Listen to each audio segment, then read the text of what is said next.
on Seattle's #1 hit music station. Cube 93.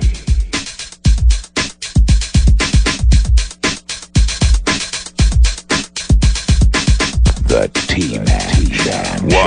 1-866-663-T-Man.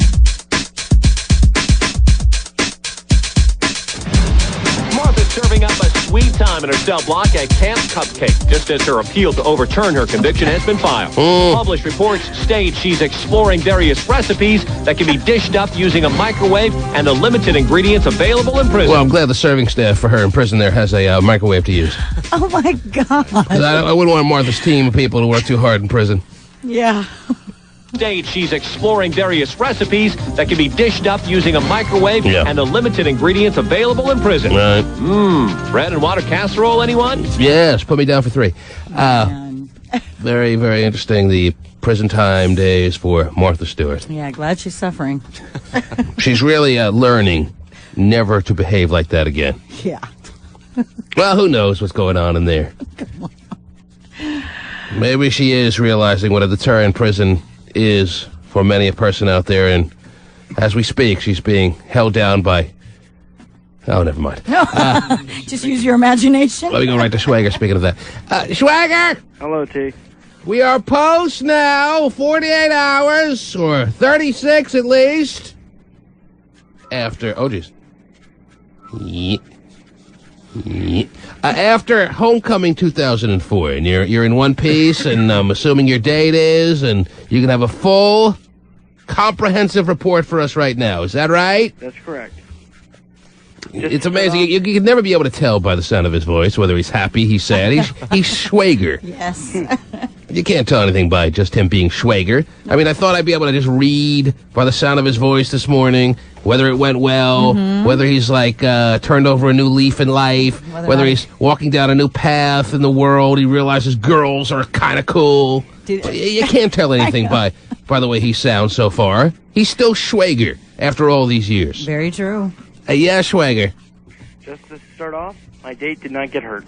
Oh, thankfully. Woo! Way to You go. did? Yes. All right. Are you in a walking cast or worse? I was trying to break dance again, and I went too far in the splits. All the way down. Yes. We learn from our mistakes of the past, don't we, Schwager? Well, I wasn't going to see... And not to mention the fact that breakdance is even 1 year more out than it was last year. Breakdancing making a nice little return in the late 90s. Yeah. I don't see many people... Well, depends where you go. Anyway. Well, she was talking to a few of her friends, and I went to go get a glass of water. My cousin said there was a breakdance circle, and so I went to it. Yes. Your cousin called that out? Yeah. You need to be on that show, Dance 360. His cousin called it out, and he went running for it. Breakdance circle, starboard side!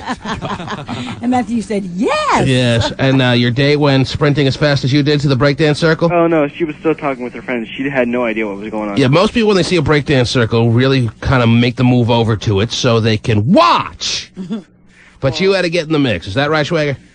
Yeah, well... All right, Schwager, let's cut through this crap. All right, let's deal with the real important issues. Well, dinner went well. I didn't ask yet. But since you mentioned it, how did dinner go? It went very well. It was just you and her? Yeah, she went And with some friends, remember? Okay. 6 of her friends. It was you and 6 girls. Actually, we were going as couples, you know. So it was you and 6 girls and their dates. No. It was jeez. me, my date, 3 other girls, and 3 other guys. So I thought you said 6 girls. 6 No. friends. Oh, 6 friends. Yes. Yeah. All right. Where'd you go to dinner? Rainforest Cafe. That's right. And as Stephen advised, did you get a close seat to the, what is it, Stephen? The gorilla. The gorillas? Unfortunately, yes, we did get a few seats next to the gorilla. And I gotta say that, yeah, they do look like Hot Shot. Okay. Very nice. So dinner, the conversation, and the food, and the games of footsie, and who knows what else, we're right up to par. Is that right? Yeah. Okay. The most interesting part of the night is when Please. I'm about to fall asleep. What's that now? the most Come on, this is thrilling interesting you, part you of the Yes. night is when we were in the car. Yes. the car. The car or the limousine? I didn't give them all. Oh, jeez. All right, go ahead. And we kind of like sang with all the music that was getting played. Oh, yeah. So it was like car karaoke. Oh, Think about it. 20 years from now, you can be like, hey, remember we sang in the car? We can reminisce like that. Anyway, all right, so the dance is happening. You're breakdancing. You're trying not to embarrass yourself too bad. It sounds like you didn't make it a complete disaster. Now the night is coming to an end. You leave the dance, and what happens? Well, my date got told by her mother that was chaperoning the dance. Oh, jeez. That You forgot to mention that last week there, Swagger. I just found out. All right. I found that of the day of the dance. Mm-hmm. You found that the day of the dance. Yep. That's not something you withhold. If you're a girl who says yes to a guy about homecoming, you must inform him at some point. All this money you're spending, hey, you may want to consider my mom is going to be there staring over my shoulder the whole night. Unless she says, can you please go and help me get out of here? Lord. That's not a deal breaker for Schwager, though. No, it's not a deal breaker for Schwager, but every high school, sophomore, junior, senior, whatever the hell you are, if your mom is scheduled to chaperone a dance, you better damn well tell your date. He should have that information before he gets there at the dance. About to run his hand up your skirt for all he... And the next thing you know, you got a tap on the Mom shoulder. is pulling you by the hair to the other side of the dance floor. That's my daughter you're touching. My goodness, how does she leave that out? If you work it right, Schwager could have hooked up with both of them. All right, now I'm not suggesting that you are ready for the hand up the... Oh, never mind. Anyway, Schwager, all right, so her mom was there, and she was smiling at you in a mom kind of way, Well, she told... saying, why is my daughter going out with a white boy? A poor one, too. Right. At least a very rich one. A Star Trek white boy. That's what I had in mind when I cradled this girl in my arms when she was a day old. Yes, go ahead, Swagger. The hopes and dreams that I had for her. All dashed. Go ahead, Swagger. Her mom told her that, well, nobody can come back to her house, so I had to be dropped off at my house. Yeah, what a surprise. All right, Swagger. That's it. Yes? Listen, hang on the line. Okay. All right? Because I want to get... make sure we didn't miss any of the good details. It sounds like we've heard all the bad ones. All right. I want you to think hard during the break about the good details that you must be leaving out. Okay. Because everyone's homecoming gets a little bit more exciting than this. At least I imagined it was when I was sitting at home doing nothing. Anyhow, I'd hate to think that I missed out on nothing all those years. All right? I think as far as Matthew is concerned, you did. Oh, so... It sounds like you would have had more fun if you took this caller as a date. That's what Slater said when he hauled around the dance floor. Check the music, darn it. Okay. That was the Wow, girl what I a was date sitting that next would have to. been. Speaks Danish now. Not only that, but he's on the Danish 5-second delay. The T-Man. Oh my God, you are terrifying. Kids are going to start wearing you as a Halloween mask. The T-Man. 1-866-663-T-Man.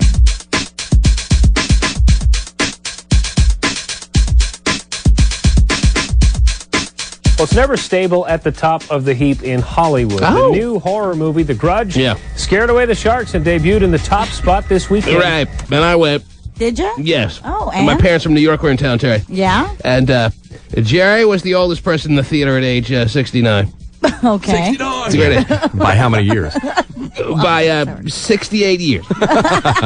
Took him to that. Well, yes, because wasn't playing I somewhere? got your recommendation, by the way. Not to take your parents. I said no R&J. Well, R&J free. oh, you said that? Yes. I didn't read that part. RJ free. I knew what I was doing. Yeah, right. and was Hotshot it- gives me this page on Thursday night or whatever it was, Friday night Thursday. Yeah, and says, The Grudge, way better than The Ring, 2 thumbs up, something like that, Really? right? Wow, So I pretty get it, excited, because I love it. thought The Ring was pretty good. Yeah? So I go to see The Grudge. And The Grudge was good as far as scaring you and everything. I mean, they did a good job putting together scenes that make you jump, that make the 14-year-old scream, which I love. Believe me. Right. It was a theater full of 14-year-olds, and it was Jerry, the oldest person, Rita, second oldest at 65. I was third oldest at 34, and you got Angela, the fourth oldest at 25. Uh-huh. Jaden was the youngest at negative 3 months. Well, there was a pregnant 14-year-old in there somewhere. The funniest, I'm sure. the funniest part about it was Yes? that Jerry was the one who liked it the most. Really? Yes, and that's he the truth. loved it. Huh? Well, I don't know if he loved it, But he liked really it a lot. enjoyed yeah, it. Yeah, I think he liked sitting around 14-year-old girls. In his mind, he really wasn't watching the movie. That's what it was. He likes to look around and see little 14-year-old girls in their training bras screaming their heads off. Can I have some of your popcorn? Wait, that's not my popcorn. And you know what? The apple don't fall far from the tree, baby. Oh, really? Yeah. But as far as saying it was better than The Ring, what are you, nuts? Way better. Were you way high? Is that what it was Yeah, when you saw the nuts. movie? Loved it, though. No, come on. It was great. I know that's a lie. Okay. Come on. Well, When you is have he to define never? way. Okay. What does way mean? Oh, I thought it was way better. No, I don't think you were atypically high, so you weren't way high. Okay, anyhow. It was not way better than The Ring. Man, as I said, they did a great job scaring you, but at least The Ring attempted to keep a story going throughout the entire movie. Right. This one scared you for the first hour and 15 minutes, and the last 10 minutes are like, okay, here's the story. But I thought like Halloween-type movies such as this. And that's fine. But It's not when supposed to, Hot Shot, that's all I'm saying. And I like being scared, and 'tis the season, right, to be Right, scared. right. And that's all good. But don't give me a page saying it's better than The Ring. Next time I'll say it sucks, and then tell me how you like it. That's good. I won't set you I up went in anymore. with big expectations, thinking, better than The because- Ring. It's going to be some psychological thriller with big-time scares. I see Sarah Michelle Gellar with horns coming out of her head or whatever the hell that was. It was stupid. But Buffy I again? love being scared like that, so I'll go to every movie like that and be happy. Just don't tell me it's better than The Ring. Not that The Ring was Schindler's List or anything here, but... But the Ring was at least decent enough that there was you had to fill in the blanks the whole way through. This one I figured out in the first 10 minutes. All I need is creepy Japanese girl crawling down the stairs. I'm happy. Okay. Yes, well, you'll go home this afternoon and find that as well. I hope. But your dad really enjoyed it. Oh, sorry. Yes, thank you. Oh, I feel like I'm reliving and I'm so scared. Is that the Please door stop creaking that. No, that's the sound of one of the, The Japanese girl? yes, more or less. Okay. Now you want to go see it, don't you? No, I don't like scary movies. Well, it did phenomenally well. It did probably double the expectations. They, in the multi-theater joint that I went to, they had it in one of the smaller theaters. Thinking, well, not the biggest theater. They didn't have it in the biggest theater. And the place was overrun with people wanting to see this movie. So they obviously underestimated how big time The Grudge would do as far as ticket sales. Wow. And people love to be scared. Oh, good. A lot of 14-year-old girls. They expected about 20 million tops in ticket sales. It did 40 million. Wow. Because people love to be scared. And because of this blowout first weekend type event that it was, that means all the movie studios this morning are racing to their drawing boards, writing up the next stupid scary movie that's going to scare the crap out of you. Right. Like the Saw this weekend. Yeah! The Saw is going to make what sound? Right. And there'll be a little Japanese girl running around. Yes. And we'll be racing to it this weekend also. Come on, that was a good movie. You had to like it. I like being scared, but please don't send me pages saying, oh, it's way better than The Ring. I'll tell you it sucks next time. Well, just tell me the reality of it. It's not better than It was That a was great my Halloween flick. You thought it was better than The Ring? Yes. The Ring kind of bored me at times, and I thought it was... I thought The Ring was kind of lame. Well, he's on the same level as your parents. I mean, they liked it, so, No. you know. Jerry liked it. Oh. Yeah, let's get it. What did your mom think? Rita had to be shaken out of stage 5. It's amazing with all those people screaming all through the movie how she could do it. Anyhow. Me and Jerry will go to the Grudge too by ourselves.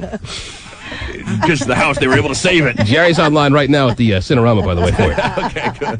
Because he's very excited about hanging around with 14-year-old girls again. Anyhow, Schwager, Yeah? while I was at the Grudge, you were at Homecoming. I don't know which is scarier. Yeah. Yeah, no kidding. And Schwager State by the end of the night was saying what? Right. Is that all she said? Yeah, pretty much. Schwager. Great role. Again, fast forward now to the end of the night, and how the big homecoming date end? How'd the big date end there? A hug. Ugh? A hug. Is that all he said? A warm embrace. What were you going with, Lucy from Charlie Brown? Anyhow, Schwager. Oh, brother. Yeah. How did it all end? Well, Did you get anywhere on the bases, I guess, maybe? Is, if you want to put an old school question out there, did he at least get a bases on ball, Schwager? What if exactly? Oh, jeez, I don't even know, Terry. Hey, Schwager, did he get any sacrifice bunt? Suicide squeeze. Oh, yeah. Phrase You is, guys. What's that now, Schwager? I think the correct phrase is, I striked out without swinging. Wow, you struck out looking is what you're saying. Yeah. There you go. At least you were looking, dude. Well, Good for yeah, I you. mean, if she was throwing the pitches, then Mm-hmm. got to at least try to swing. Schwager, did anything happen at the end of the night that is of noteworthy nature or what? Just tell me. You explain to me what happened when you said good night, goodbye, whatever you said to her. He's like, no. After I said goodbye, we hugged and left. Have unwanted children. The bowling alley. The bowling alley? Why didn't you guys go? Why don't you go to the bowling alley? You look like a bowler. Kind of. The sign says no shoes, no shirt, not cool, no service. You can't get in. Why didn't you go to the bowling alley, Schwager? Well, I just wanted to go to sleep. I was tired. You wanted to cut your losses. So she ended up going without him and had way more fun. On the walk home. Every other night, he's in the Star Trek chat rooms till 4 a.m. I know. But on this night, he gets tired. I do not go in. And I know Schwager, Yeah. if you had to grade the night, Oh, come on. I will always B minus. B minus, Yeah. how would you grade your date as far as the way you hoped and dreamed it would go and the way it actually turned out? What kind of grade do you give her? B minus? Yeah, A minus or something. A minus for her. What would she give you? What would she give you, Matthew? Schwager? That's the question. What? Oh, jeez. I'll give you all the Did you slow down, Schwager? Yes, we did. Did you ask the DJ to play in my honor Lionel Richie's Truly for all the homecomings I missed? He did not have the song. He didn't have it. Who doesn't have What that kind of DJ song? is Come this? on. You know how many times Dave Free got laid? With Lionel Richie playing in the background? Man, that was the song. Terry didn't walk home until at least she got laid. Man. in my Terry was your date get back me in the off. day. Should have been like 11:45. We got 5 hours to go, sonny boy. Lay down. Lay down and like it. Because she's...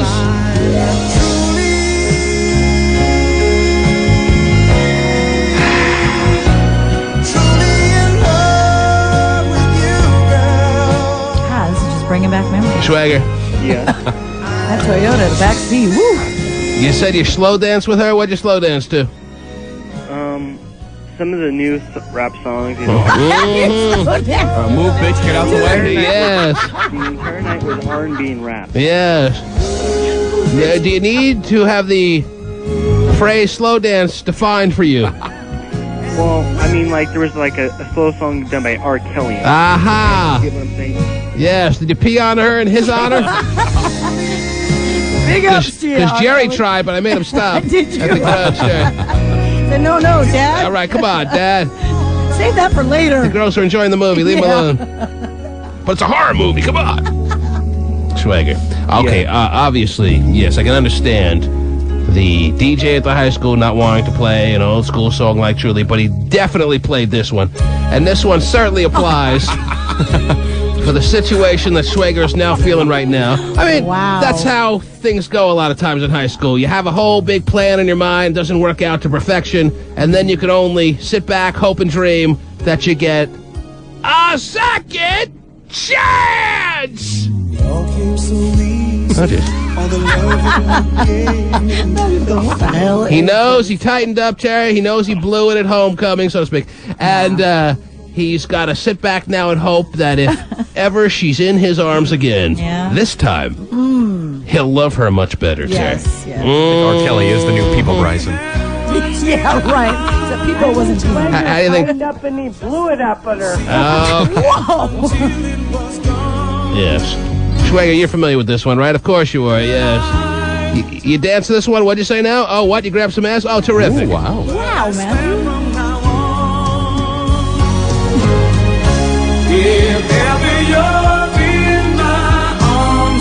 What'll happen?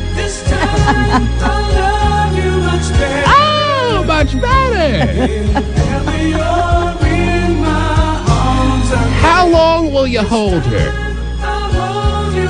Oh, forever! Song's a good lesson for Matt. Schwager, show up at her driveway later today with a song blasting. The song blasting in the background, huh? I don't think I can do that. Okay. You can get me a ride. I'll drive. You can get me a boombox and a CD. And I need $400. Yes. Batteries for the boom. You obviously spent all the money we gave you, right, Schwager? I still have like about $30 left. Oh, wow. Okay, well, you can return that tomorrow. I'm sure that's That never means good he has tip to come nicely, down huh? We and obviously- realize 30 out of 50 left. Wow. We what obviously did need to you put it to a do? better cause, Terry. I guess so. Not a hopeless cause like Schwager! Man! Remember, I had some money of my own. Oh, you did? Oh. Yeah. Wow. Why didn't you Washed a spend few T-Man's money, dogs, though? did you? I had $100 to start off. Yeah, the Steven knows to spend my money first. Yeah, gee, that doesn't make sense. Nope, yours is gone. I still have mine. Is this the message you would like to tell her, even though I'm sure you don't know this song either there, Schwager, that if ever she's in your arms again, if ever you were to get a second chance, if ever you would be blessed with the opportunity to go a second round with her, that this time you would do everything right, and this time will never end, Schwager? Is that what if she's listening this morning, is that what you want to tell her? Yes. Okay. This time you won't pull your growing. You hear that? I do. His growing? His what now, Steven? He's growing.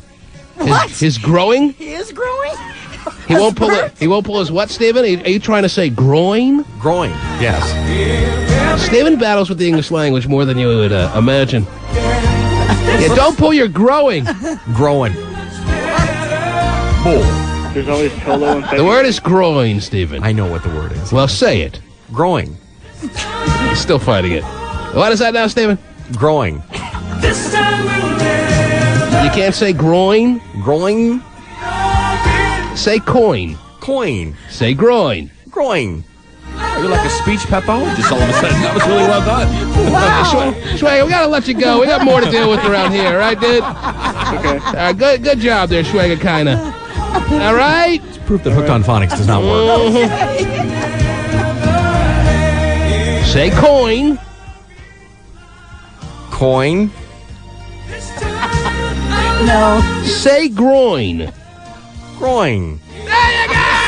Bye, George! I think I've saved another one, Terry.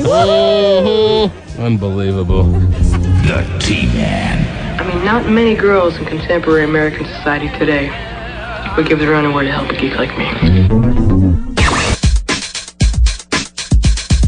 Families in the Puyallup School District say they've been treated to a cruel trick. Oh, geez. That's because Halloween has been canceled for their kids. Yes, this story broke a few days ago, Terry. We didn't have an opportunity to talk about it yet. Have you heard that there'll be no Halloween in Puyallup, Terry? Are you mourning as far as the people in Puyallup for their Halloween festivities? I am, because I did hear about this. A little bit overblown, do you think? Slightly, No, I yeah. usually love it overblown, Terry, but not in this case. I'll get you, my pretty. Oh, geez. Want to dress up like your favorite witch? Not during the school day, says the Puyallup School District. Wow. The district says the tradition of kids wearing costumes during the last period of school before Halloween is a waste of learning time. Sure. Plus, so much learning could go on during that time. You know, the kids could have been scholars, but we had to let them dress up into this Halloween garb for the last period on this certain day, and now we've ruined their chances for college. It's terrible. No fun ever at school.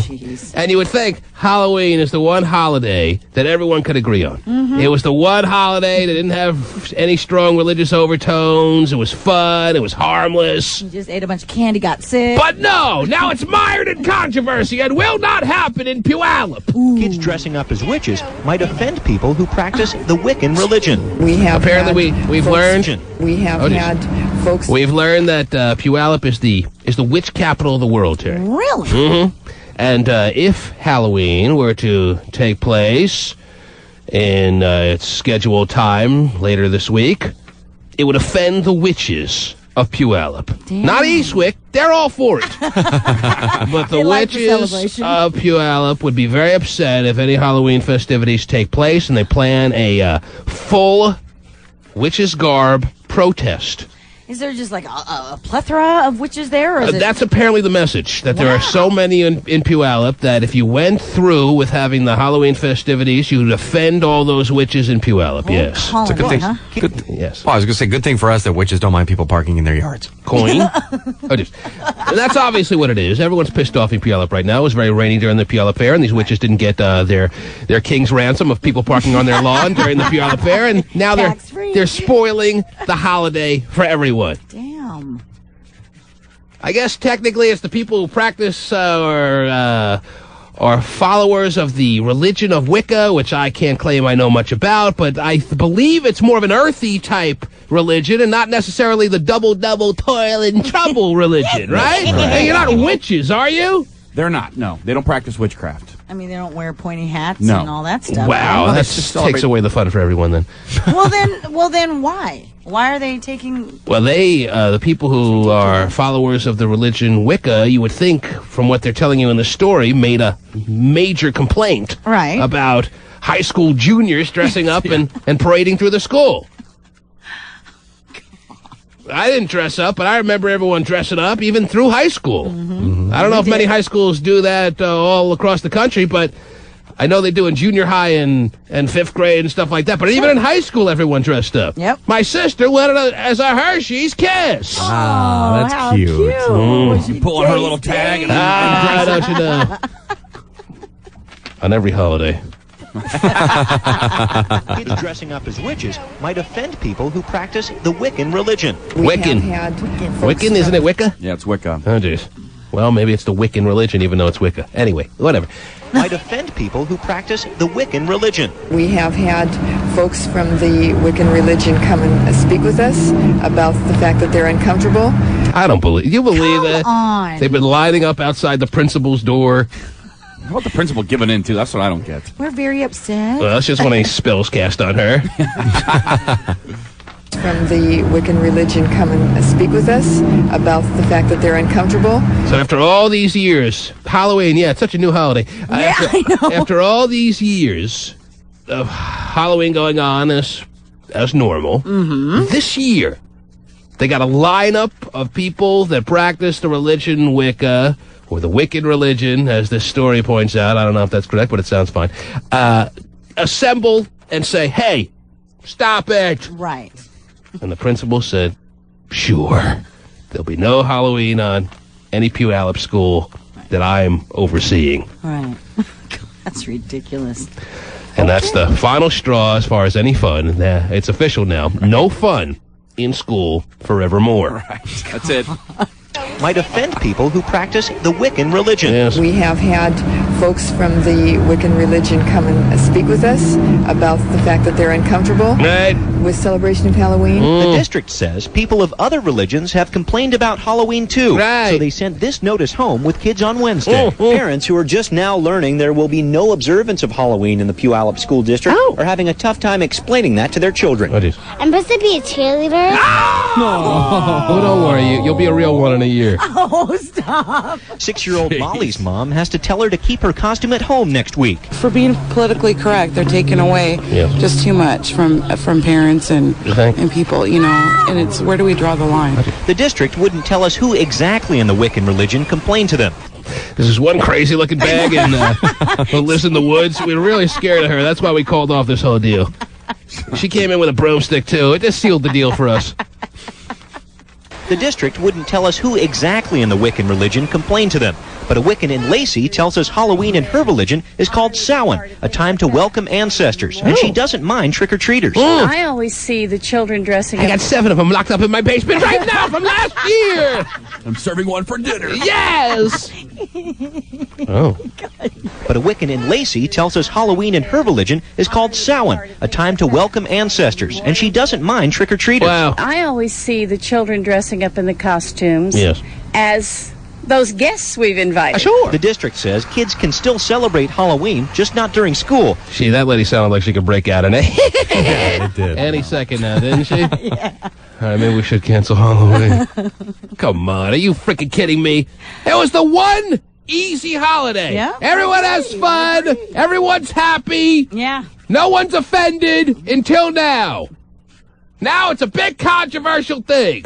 I always see the children dressing up in the costumes as those guests we've invited. Those guests we've invited. She had to throw guests out there in that eerie kind of way. The ancestors. Those guests we've invited. The district says kids can still celebrate Halloween, just not during school. Oh. But these parents say that's not good enough. So nice of you. So those who practice the Wicca religion or the Wiccan religion. Yes. I mean, they don't dress up like all in black or like in, right? I mean, they're not truly witches, so what's the big... No, they're not like the girls on Saturday night to go to the clubs, Ted. All right. To look thinner, they don't all dress up in black. And Right. Not working, by the way. Right. Mm-hmm. So I don't understand. That principal, man. All I know is most people in Puyallup look like they have scary masks on all the time, Terry. So what's the big deal about people walking through the halls? No kidding. Gosh. That's the last holiday that religious groups have not been able to get their hands Well, on. now that's no longer the case. Yep. It's over. Halloween's canceled. Move on with your day.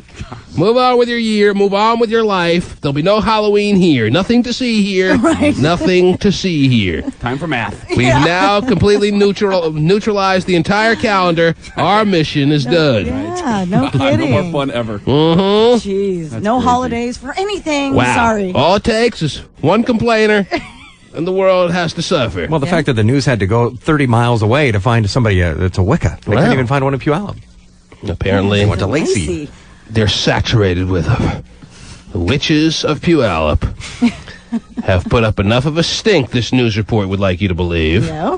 that there'll be no Halloween in Puyallup. Oh, that's too bad. Put away your costumes. Save them for another life. Poor kids, all brokenhearted. And it's about the kids, Terry. It It's is. it's the one holiday. It's about the kids. Yep. And we've taken it away. It's too much. Gotta To be have more to the little 7-year-old in the furry costume come to your door. Okay, what am I talking about now? Yeah, come to your door. Oh, that was you dressing up the other Oh, night, right? There's more to it, though. I think the witches wrote a letter saying we're going to take away the crusty pups and elephant ears. Oh, just Whoa. all the way through. It's just a great holiday. When I think about it, even it's affected me this year. I bought my Halloween candy early, Terry, about late September. Did you decorate the house? Me and Angela bought bags and bags of candy, and I realize now, when you buy candy that early, it's just you justifying eating it all for yourself. Right. Because it's all gone, Terry. And you're like going, what are we going to give the kids? They put the Halloween candy out at the end of August. Right. They do, you're It right. makes me feel like I'm getting festive when I buy big bags of mounds and bottle caps and all. We bought bottle caps this year. I haven't seen bottle caps in years. We're coming to your house. Oh, they're all gone. I had those eaten by mid-September. I got to leave the light off. So anyone out there who's bought their Halloween candy before, like, now, you bought it for yourself. Don't lie, okay? You didn't buy it for any trick-or-treaters. You bought it for yourself, and then you justify by going, oh, well, I got to get more candy. I guess we kind of ran out. Right. Good thing that... You said big mounds. Now, I do have a couple of people on the line who claim they practice the religion of Wicca. Okay. The Wiccan religion. Gotcha. Maybe we can get the terminology down for sure if one of these people is actually being truthful here. Mm-hmm. And we'll find out why, in fact, there'll be no Halloween in Puyallup. That's right. No Halloween in Puyallup. And Kevin Bacon still can't dance. You're on the air. Hello. Hi, Yes. my name's... I see you're calling from Everett. Is that right? That's correct. Okay, because I know every exchange. I know every prefix of every city. And you're calling from the 290 prefix after the 425 area code. That's the heart of Everett, right? That would be. All right!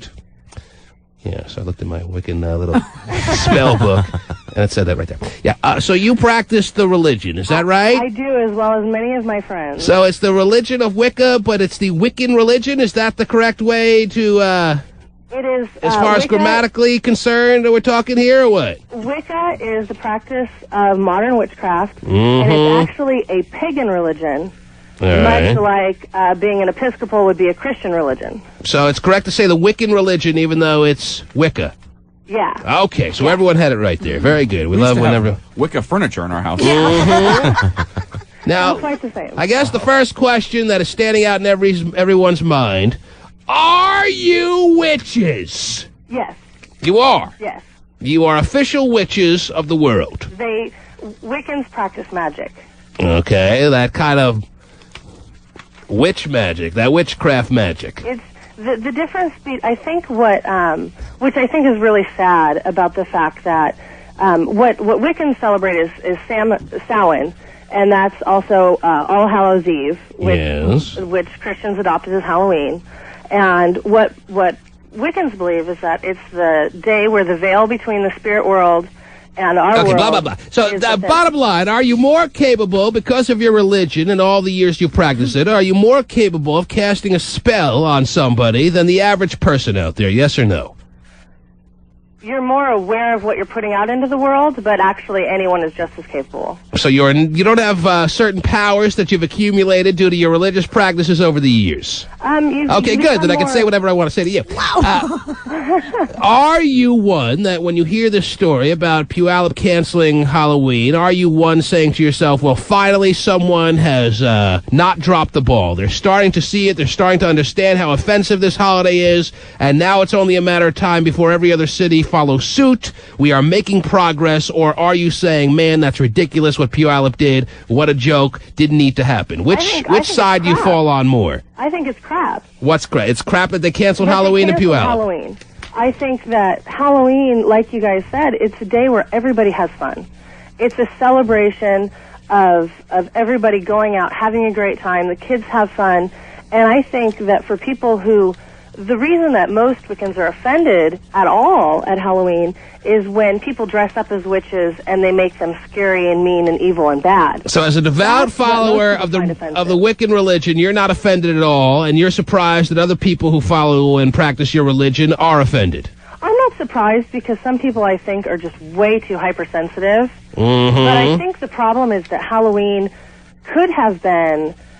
I think what people wanted was for people to understand that witches aren't bad, and just because maybe you practice witchcraft doesn't mean you're trying to harm yourself or anyone else. But that's what those people are in Puyallup. Those people in Puyallup that practice the Wiccan religion, they are oversensitive. If in fact they did go to the principal or the administration of the Puyallup School District and lobby to have Halloween canceled, they're oversensitive. Well, I think now they've ruined the chance of being able to use Halloween as a tool to get people to understand that you know, Wiccans aren't bad. Mm-hmm. Because now they're just canceling altogether. So now it will never be useful A kid dressing up like a cheerleader doesn't mean Wiccans are bad. There's no correlation that I can see. Well, they know that although you'll have the cheerleader outfits, you're going to have the witch obligatory costumes out there, and that's what they're bothered by, because it puts a bad little light on the Wiccan religion, is the philosophy of the people in Puyallup that you disagree with.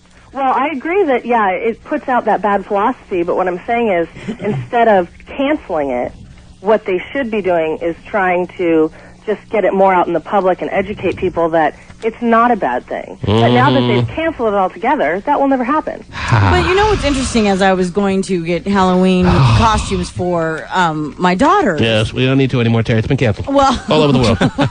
Yeah, this is off the wires just now, Terry. Everyone following Puyallup's lead. Halloween's been canceled all across the border. Bummer. From border to border. But I noticed that when it comes to witches' costumes, they make them a positive thing. Oh, geez. They do, like, they have the sexy like with a big wart on their nose, Terry? I mean, seriously, they do the costumes, the green especially face? for the adults. They don't make them as scary. Do you believe a witch has a green face? Do you believe? A lot of that has been pushed by things like Sabrina the Teenage Witch and Charmed, things like that. And so I think that as far as pagans and Wiccans are going, it's becoming much more modern and mainstream. Will you be protesting outside of the next Harry Potter movie, yes or no? No. Oh, geez. Well, I don't understand. How are you able to bottle frog's breath when it calls for it in a recipe? I've never understood that. And then put a dash behind each ear and still have men want to screw you. How does that happen? I actually don't know anyone who does bottle frog's breath. Are you a married woman with a family? I am married. And are you happily married? Very happily married. Should people know that you're as normal as everyone else out there? Definitely. Is there any part of your religion that you agree makes you a little bit different or abnormal than the average person? I don't think anything... I think usually I'm more aware of what's going on in my friend's life, even if they don't tell me. I tend to be a little bit more aware of, like, what's going on. Because you have that sixth sense. Kind of, yeah. When you practice... and you kind of work with, some stuff like this, I think And you have become that more aware. crystal ball. That's right. Thanks for the call. What's going on in my life? Wow. That was Miss Cleo's downfall. Yeah. She didn't practice the Wiccan religion. Right. She truly did not believe. Oh, jeez. Should Halloween be restored in Puyallup? Should the administration realize they made a mistake, even though they got a couple of complaints? Or should everything stay the way it is right now? No, I think that to cancel, Halloween, which is such a fun, wonderful day. I'm sorry, but It's a I think in this disservice world, to we the don't have community. enough fun, wonderful days. Yes. And to take one more away, I think, is just really, really So the sad. people from your own religion spoiled it for everyone in Puyallup, is what you're saying. Actually, no, because Christians have been complaining about the celebration of Halloween forever. Really? I haven't heard that. They've been complaining about people dressing up as devils and witches, and I know lots of Christians that don't celebrate Halloween because it is a pagan holiday. Right. And so Christians have been trying to annihilate it for a long time. There's just so many people that think it's fun that they really mostly would ignore them. Are you more sexually freaky due to your religion than the average person, yes or no? Yes, Quite it calls for it. Quite possibly so. Should I assume that's a yes? Or are you just trying to leave it a little bit mysterious here? Yes, that sounds good. No, I want an answer. I can't have it left mysterious. Are you more sexually freaky? Because from you being on the air now a good 5-6 minutes, I've devised in my mind that you are. Would I be overstepping by thinking that? No, probably not. No, you're a pretty sexual, big-time freak, aren't you? Yes, I am. Mm-hmm. Does your husband, is he the only one who reaps those benefits, or do you share it with other people around the community there? No, that's why he loved me enough to marry me. So no ghouls and goblins come in? Knocking on the door. It's my turn. If I dressed up today as one of those representatives of the lollipop tree, do I get to enjoy some of that freakiness, yes or no? No. Ow! Well, thank you for the call. Take care. We should just pinch us on the Mm-hmm. Lollipop tree. There you have it. As of right now, Halloween, still canceled. Halle Berry, still canceled. In Puyallup. No fun for you in Puyallup. That's too bad. This is, Christopher Columbus was a gambler and a drug addict. So Columbus Day, out. I can't think of a holiday that works anymore, too. They're all gone. It's all just offensive to somebody. The T-Man. Have you seen my baseball?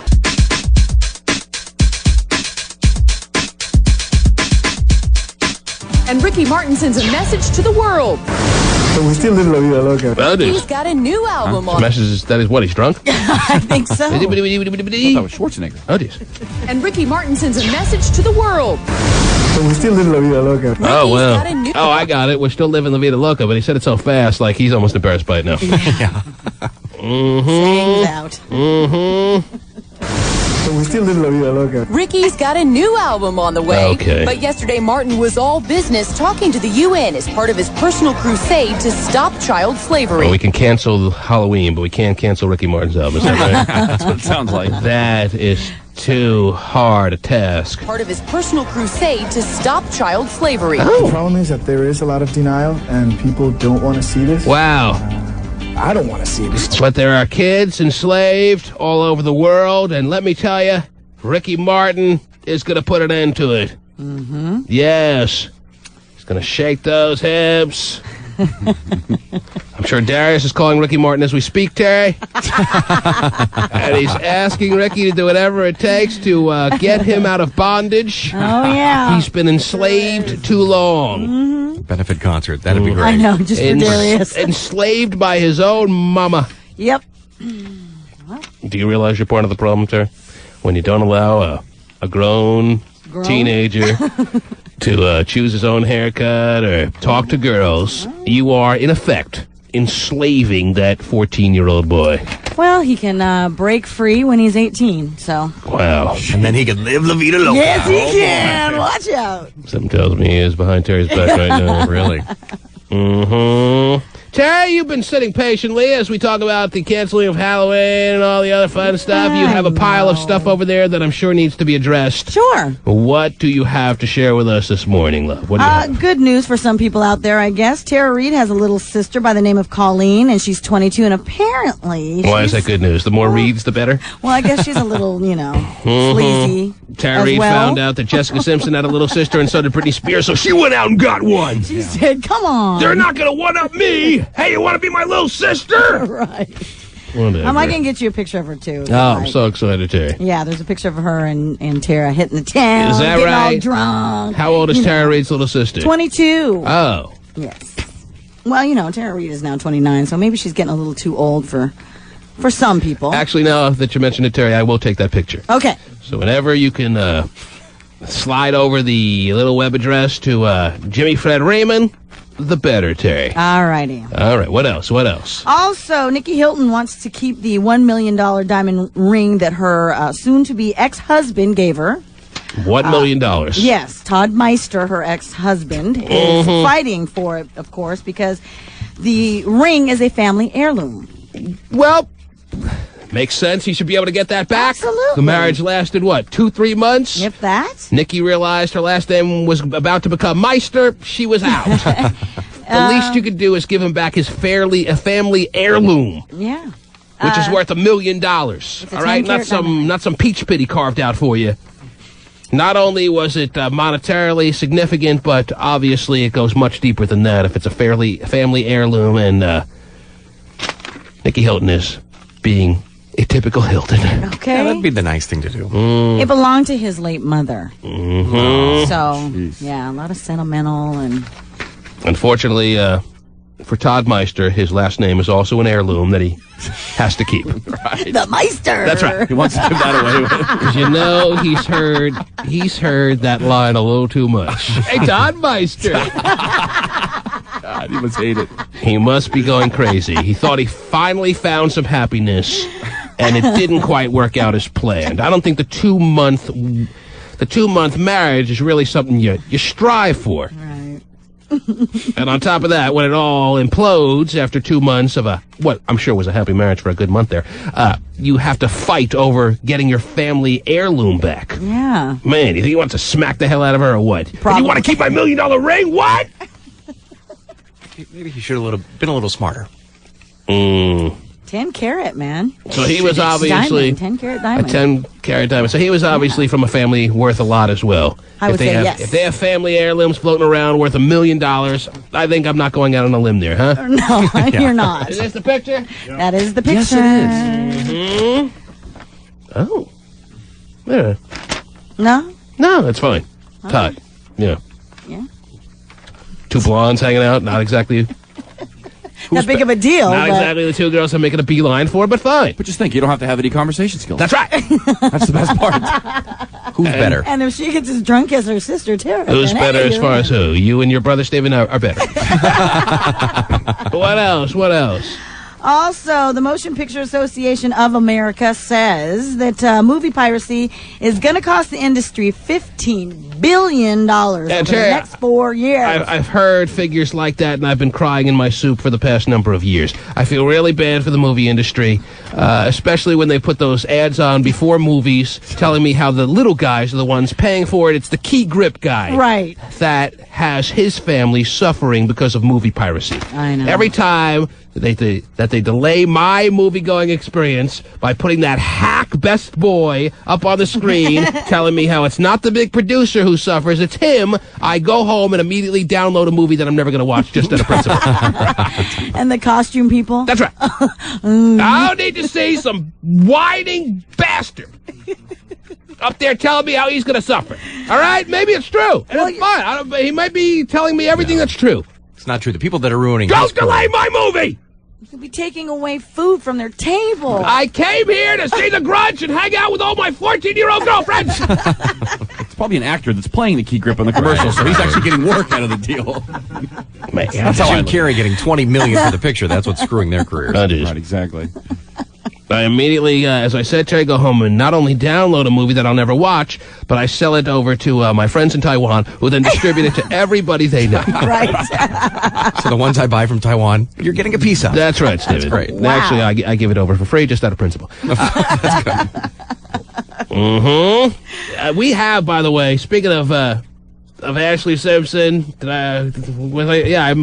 we have the footage on her somewhere, don't we? Because I saw it online yesterday. We have to have it somewhere. With that Saturday Night Live debacle. I don't know if you heard about it, Terry, but it's Milli Vanilli come again. Wow. Or at least close. Ashlee Simpson is on Saturday Night Live the other night. It's over here? Yeah. What made me think of that? Did I mention Ashlee Simpson? Ashlee Simpson is the younger sister of Oh, that's Jessica, right. who's trying to show her young sister. I knew I had something that triggered that. Anyway. You want the one on the left or one on the right? Oh, it is. If I had my choice, I would take the one on the left. Yeah, me too. Yeah, better fake breasts. You mean bigger? Well, didn't Bigger is Terry better. just get hers? Anyhow, when it comes, isn't it kind of interesting, a sign of the times? You have to choose between the better of the two set of fake breasts, Terry. That's what it's come down to many a guy on a drunken Saturday night. I'm sure he really doesn't care. Anyhow, Ashlee Simpson is on Saturday Night Live the other night as the musical guest. Jude Law introducing her. Right. As proper and as wonderful an introduction as I'm sure she ever has gotten in her lifetime. Okay? Okay, gotcha. She does her first performance. Everything goes off without a hitch. She's a rousing Saturday Night Live success. She gets introduced 20 minutes later for her second set, her second performance, and they start the track of the song she had just sung 15, 20 minutes earlier, and she looks completely baffled. And everyone obviously is then aware that Saturday Night Live isn't exactly living up to its name. Because not everything apparently is live on that program anymore. Ooh, not good. It was discovered, it was revealed that she was lip-syncing in her first set, and she did exactly that on a show called Saturday Night Live. Oh. So emphatic when I said live, Terry just ripped it. Ashlee, or Tara Reid's sister, right down the middle of the breast area. Colleen. Yes. I'll still take half. So it was her second performance, and they were playing the second performance, and they played the first song that she sang. That's kind of funny. And she gets so beside herself with embarrassment. She gets so confused as to what I should do to get myself out of this that she walks off the stage 30 seconds into the song. So like even the band and everything was fake? The band was fake. Everyone was faking it. They were just air strumming there. Saturday Night Live is embarrassed. Everyone realizes that lip syncing goes on these days, but you oftentimes can't completely 100% prove it unless, of course, you hit the wrong button on the track machine. Stairway to Heaven started for her. Yeah. How hard is it? How hard is it to have her people hit the right button on the track machine? But they hit the wrong track. They played the first song over again that she had just sang 15 minutes earlier, and she walks off the stage. The guitar player had a cardboard guitar. And he's like going, oh my God, what do I do now? All right, here, listen, it's better when you see the video, and it's available in many places online right now because everyone's laughing about it. Saturday Night Live, very much embarrassed by this because now they have to come out and say, yes, I guess our show isn't as live as you thought it was. And Ashlee Simpson, as bratty as she is, is the one more embarrassed than anyone because she's a hack and she can't sing live. And that's just the bottom line. All right, so here's the audio. Once again, Ashlee Simpson. On tape!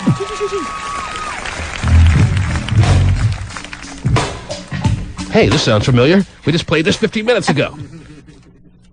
As soon as the music starts, that is supposed to be performed by her live band there, she looks around like, when you see the video, you see all of a sudden, as soon as the first couple of notes begin, she's looking all around, looking really confused, and she gets so embarrassed.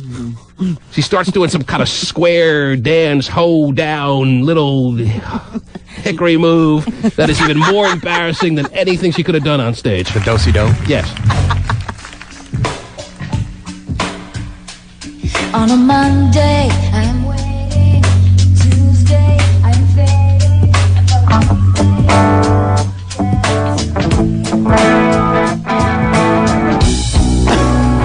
She had the microphone by her left thigh, Terry. And her thigh was singing? And her thigh was singing. Wow, what an amazing feat. And somebody who was working for her probably realized early on that they had hit the wrong track. Right. And they didn't know exactly what to do, so they pulled it kind of like down halfway. Yeah. Not just cutting it off right away. Because as soon as the vocals start, you hear it like kind of get pulled down to 50% volume. Like, that's going to help. Oh, she's singing live now. Meanwhile, she was so embarrassed by the fact that they started the wrong track that she didn't even have the microphone by her mouth. No, the hip one. It was by her kneecap.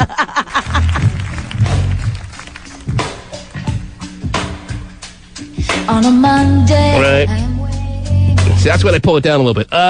We hit the wrong one. What do we do? Okay, I'll try to salvage this by pulling it down halfway. Not the best recovery move there. On a Monday, I'm waiting. Tuesday, I'm fading. And right here, right around here, then the band starts going, okay, maybe we should start playing. And you can hear the difference between the sound of the band on tape and the sound of the band live. Okay. And what you should have done was just sang the song again. And made it like that. And made it like that was their plan all along, to sing it twice. We have no second song to play. Right. And at least that wouldn't have been as embarrassing, and people wouldn't have picked up exactly on what was going on. And if she sang live, But her band all of a sudden is forced to start playing live, because I'll show you where the difference is from tape to live, and she just walked off the stage. Proving that, no, she cannot sing live.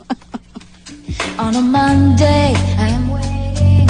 Tuesday. This is still the band on tape. Right there.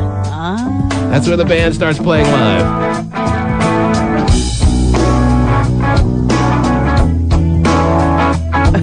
And right here she starts crying. Right there she runs off stage. Oh my God. And then later in the show, she gives you this explanation. Ladies and gentlemen, what can I say? Live TV. Exactly. I feel so bad. My band started playing the wrong song, and I know what to do, so I thought I'd do a hoedown. She blames it on her band. Won't take responsibility. Her band was 2 feet away from her. If they're playing the wrong song, she could have just simply said, hey, we just played that 20 minutes ago. Right. Next one. Done. Or just yell back track 2 and sing the next one. Who cares? She blamed it on her band for playing the wrong. They're so stupid, her band. Right. They didn't realize they just played that 10 minutes ago. Right. And they played the wrong. So my band was playing the wrong song. So I walked off the stage. Idiot. So how is the singing part coming in then? Does it get any lamer than that? That was the best excuse she had. Yeah, the fact that the microphone was at her ankle and you heard vocals were supposed to buy that her band played the wrong song, so she walked off stage. Ladies and gentlemen, what can I say? Live TV. Even Jude Law's embarrassed. He's like, this happens on the night I host. I know. I get this Can't bimbo. you get Simply Red or something like that? They never screw up on Saturday Night Live. That's good. And he's even lying. What can I say? Live TV. No, that's the point. It wasn't live TV. Right. It was on Memorex. And Memorex didn't do a good job. And someone hit the wrong track. Ladies and gentlemen, what can I say? Live TV. Exactly. I feel so bad. My band started playing the wrong song, and I know what to do, so I thought I'd do a hoedown. Yeah, your hoedown really saved everything. She started dancing around like an absolute mental patient for about 20 seconds while she was trying to figure out what to do. She started dancing around. Go online and see it. And she looked like a moron, and then she walked off stage. Man. So I started doing a hoedown. And I know what to do, so I thought I'd do a hoedown. I'm sorry. Jessica Simpson sitting at home going, oh, they call me the stupid one? Her ankle's up for a Grammy, by the way, in case you were wondering. Yeah. Best new ankle of the year. Best live performance by an ankle. Wow. Ashlee Simpson on Saturday Night Live. Not really. A terrific job. The T-Man. Well, the little guy, he was kind of funny looking. In what way? I don't know, just funny looking. The T-Man. 1-866-663-T-Man.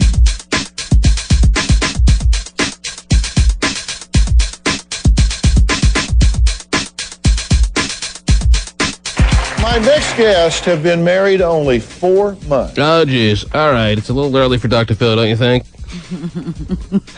4 months. You got Britney Spears and Nikki Hilton going, that's a lifetime. Come on, don't bother me, Dr. Phil, today, please. My next guests have been married only 4 months. Right. Tara says she's ready to walk. Oh, jeez. If Jeremy keeps telling her she's doing everything wrong, how she wakes him up, how she folds his socks, how she cleans the house, even how she makes his sandwiches. Yes. That same sweater's been on the floor there for like... I don't know if I'm going to be playing this all the way through right now. Okay. As I said, it's a little early for this, but let me just hear what we're dealing with, and I'll decide whether I want to play this later or not. Okay, sound good? Gotcha. I'm dying to hear how you make a sandwich wrong. Well, she was obviously putting the peanut butter on the wrong side of the bread. Yeah, it's tough. Right, it was on the outside. Right. And every time he tried to take a bite, he got his fingers all messy. Jeez. That same sweater's been on the floor there for like 3 months. My husband is critical of everything I do, and it's driving me crazy. I don't remember him being as critical of me before we got married. She does not. That's because he got laid before you got married. Wow.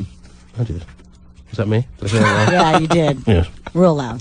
I don't remember him being as critical of me before we got married. Right. She does not make a sandwich right. She doesn't make a sandwich right. He sounds Terry, he sounds very much at the end of his rope. Yeah, he does. Terry, lucky for you, you've mastered the art at putting the meat on the bread and slicing it down the middle. It's amazing how difficult this is to some people out there. Right. This man sounds highly frustrated. She does not make a sandwich right. That is ridiculous. I mean, Sandwich making come is very on. important. Terry, He's not serious. if we need to provide a class, we will. Luckily, she can make a manwich right. Those can't go wrong. Right. Oh, jeez. But then again, she could brown the meat wrong. Oh, jeez. Terry, I don't know if he was talking literally. Anyhow. He's critical of the way I dress. This is like something my mom wore when I was like 5 years old. Oh, jeez. I cannot wake my husband up right. When Tara wakes me up in the morning, she calls my pet name Hey, Jeremy. over and over until I let her or push her out of the bed. He pushes her out of bed. He started saying that you don't even work all day. Why can't you keep the house clean? I will go into a room and... Terry, it's tough to argue with that. Oh, come on now. Come on now. Well, if either of the two parties, especially women, are not working, Terry, you shouldn't the ladies they do is keep the house clean. All right. Chair Bear may need to do his share, though. You think? Stephen, I don't know if you should speak up right now since we are flooded with calls saying that you read the news and gave out the wrong radio station at the end of your newscast. Isn't that shocking? All right. Is your workload getting to be a little bit too much for you? Is that the deal? Can you not handle being a newscaster even though you've been dying to be one all your life, Stephen? Because I think the key to it all is making sure you get the call letters right at the end of your newscast. And the fact that you're mixing up the stations is not really Well, yeah, for the second time in 3 years, that's not too bad of it. You know, the Ashlee Simpson of our program. That's right. He needs to start lip syncing his newscasts. By the way, I have in my right hand here a quote by Ashlee Simpson in Rolling Stone magazine from not too long ago. I'm totally against lip syncing. I'm offended by it. I'm going to let my real talent show out there, not just stand there and dance around. Personally, I'd never lip sync. It's just not me. Come on. We wake up this morning with Ashlee Simpson mired in controversy as she has ruined the reputation of Saturday Night Live. They have to change the name of their show that's been in existence now for 20 years. But when I wake up, He started saying that you don't even work all day. Why can't you keep the house clean? Oh. I will go into a room... Did I mention that's a great point, Terry? Did I just feel that again for the first time? Oh. Huh? I will go into a room and try to clean it, and he'll come in behind me Wow. and tell me that I'm cleaning wrong. Oh. Criticism? Oh, he's trying to help you there, honey. Constructive criticism. He's that concerned about it, then you stay home and do it. Wow. Terry Frey not can't take it done right? anymore. She's firing back. See you later. I'll go to work. Wow.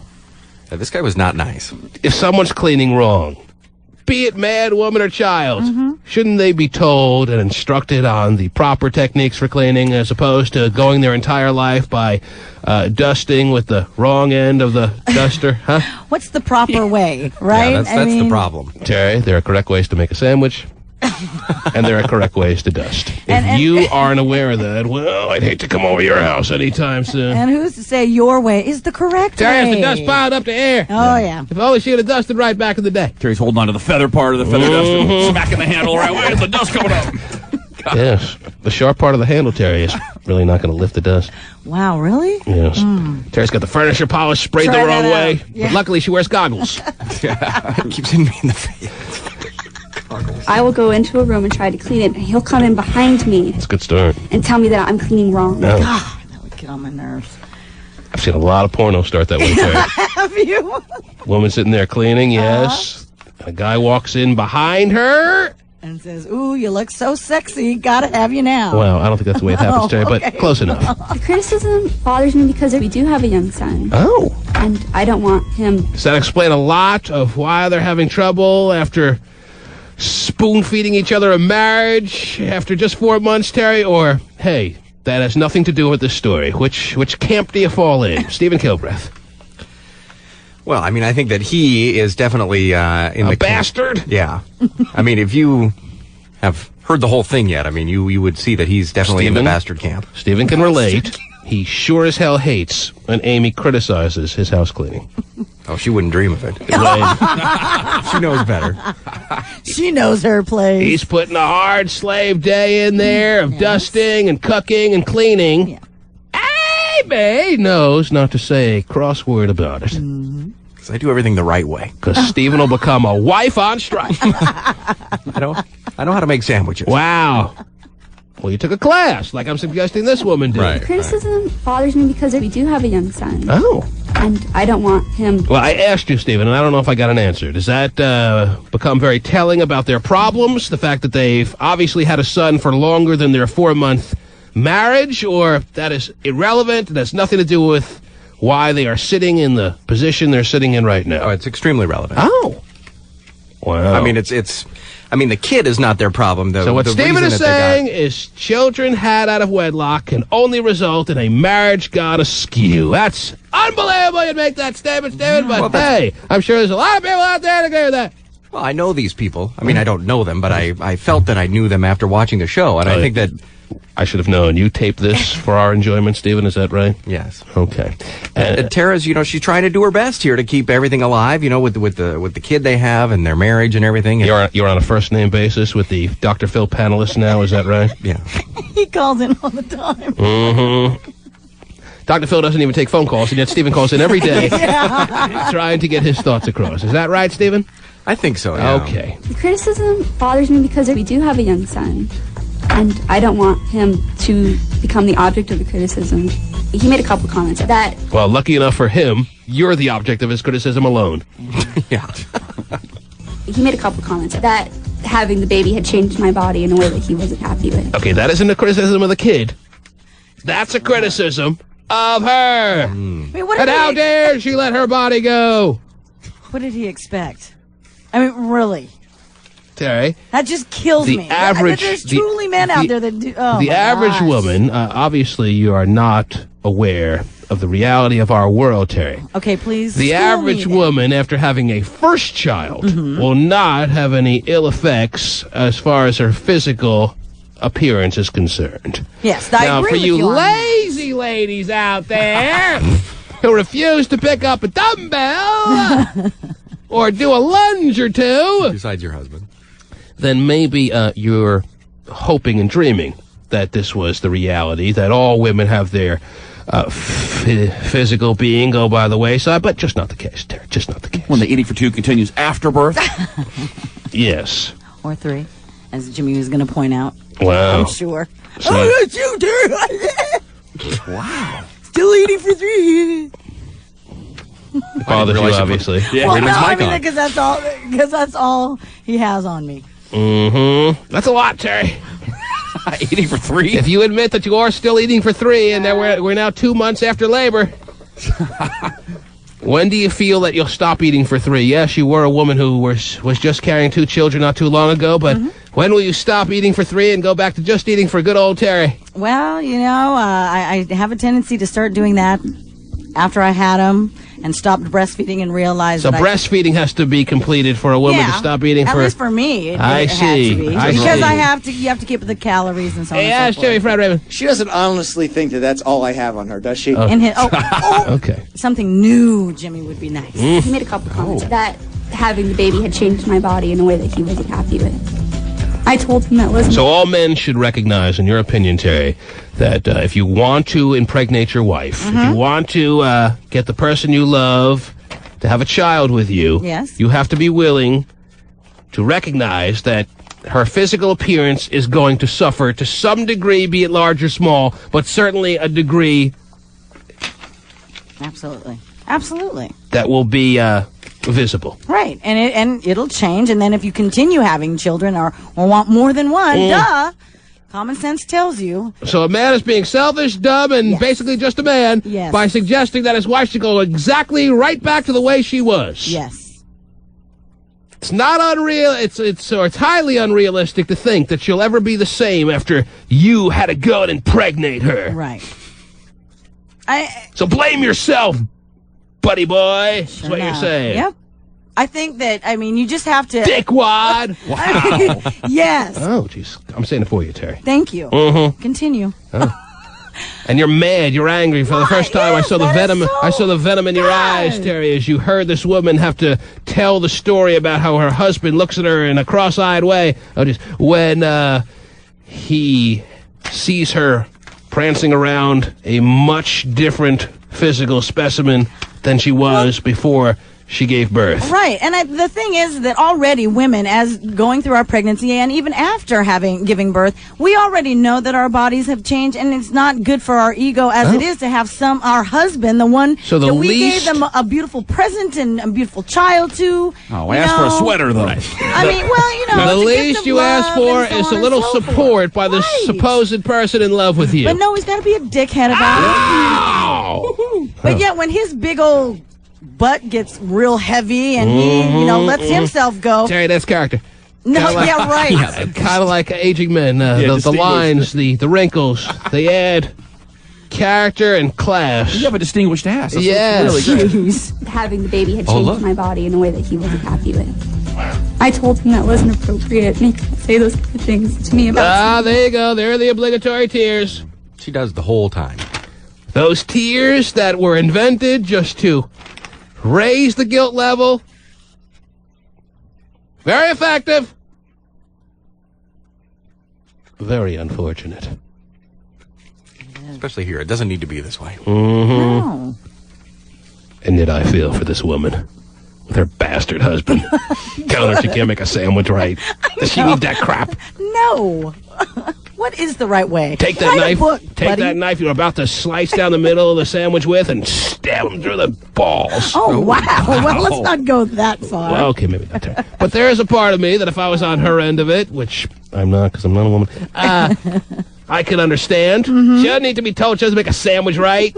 Puts the mayo on top of the bread so your hands get all mayo-y. Oh, I just said that about peanut butter. Who's counting? Anyhow. I told him that wasn't appropriate, and he can't say those kind of things to me about something I can't change. Okay, well, this obviously has a long way to go, right, Stephen? Yes. And I don't have the time to really delve into Dr. Phil's, I'm sure, magical cure for their relationship.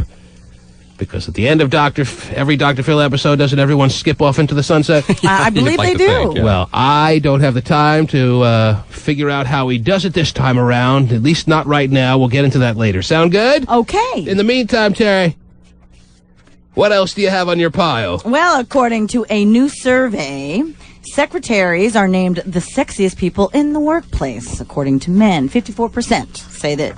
That's because there are no secretaries left in the world, Terry. They all want to be called office managers. Okay, that's why. Office managers. They're the sexiest person in the workplace? Yes. Is that right? In the office. Mm-hmm. That study calls them secretaries? Yes. Go ahead and call a woman a secretary these days.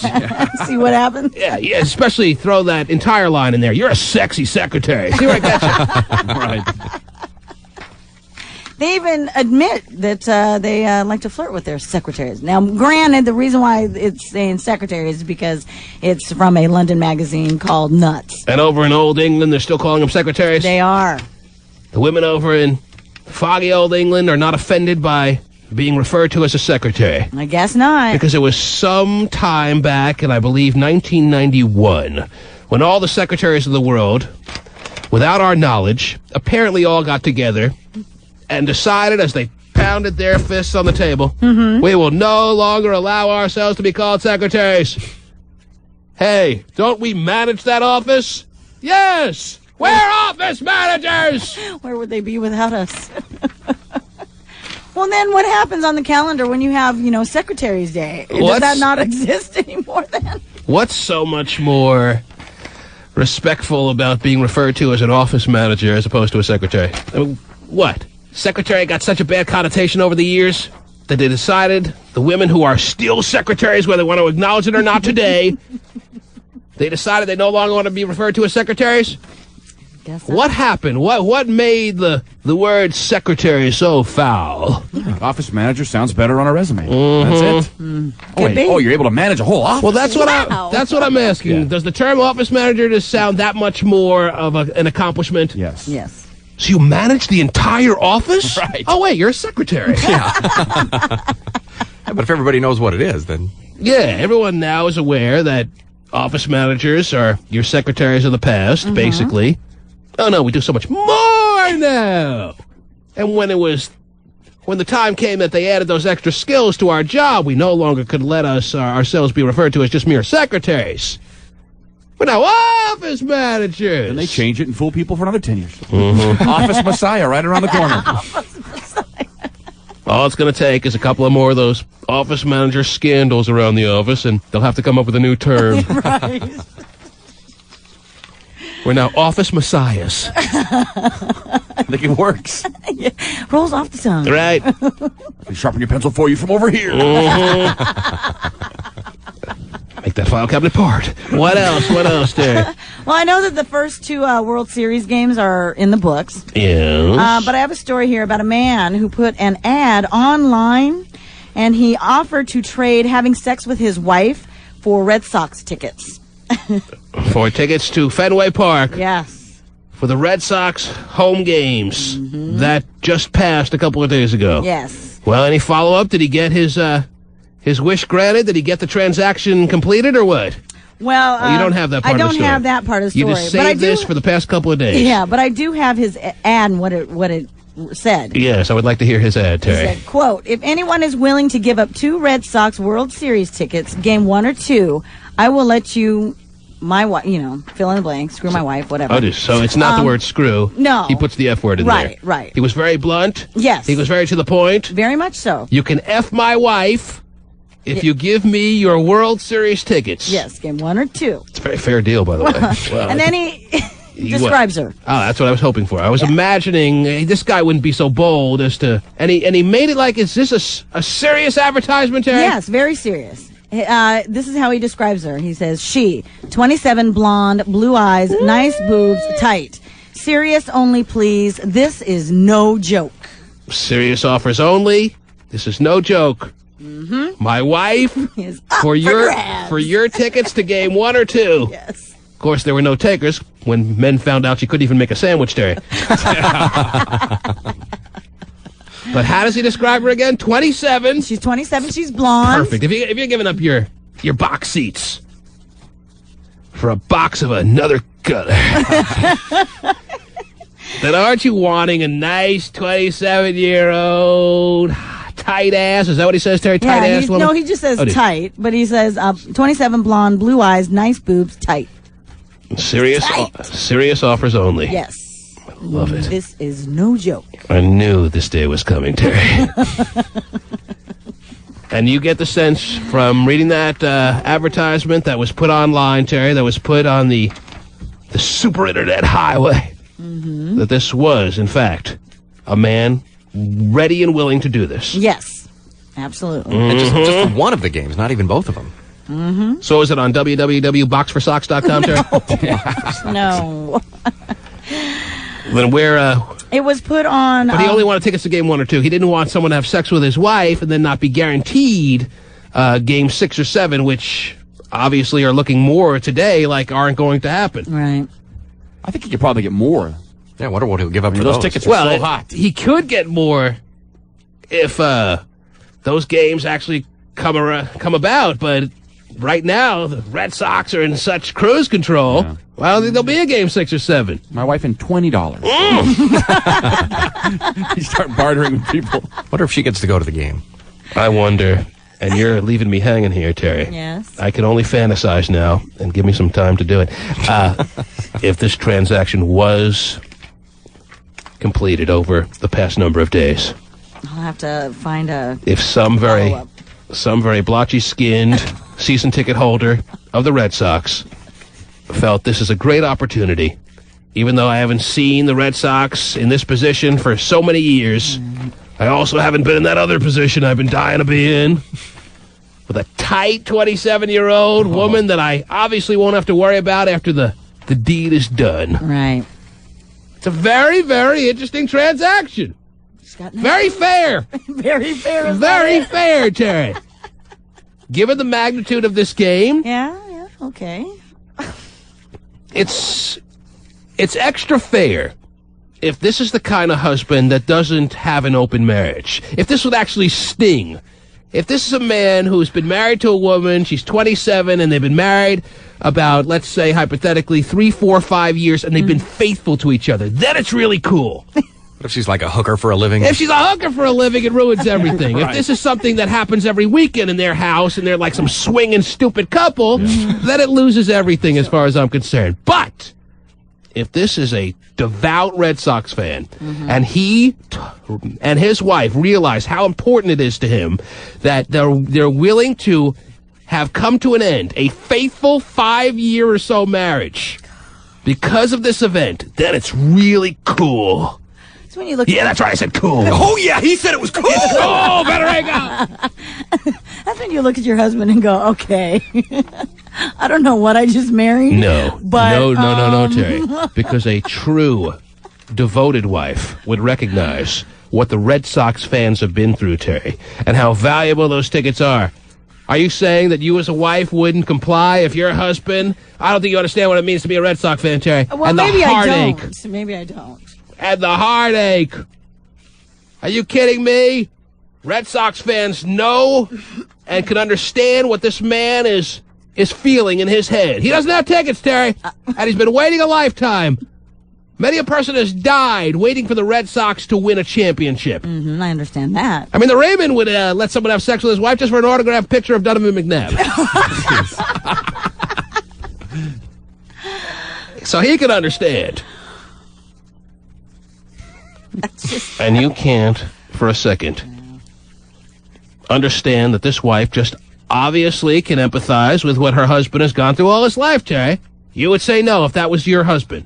Yeah. You've had a faithful, happy 5-year marriage. Mm-hmm.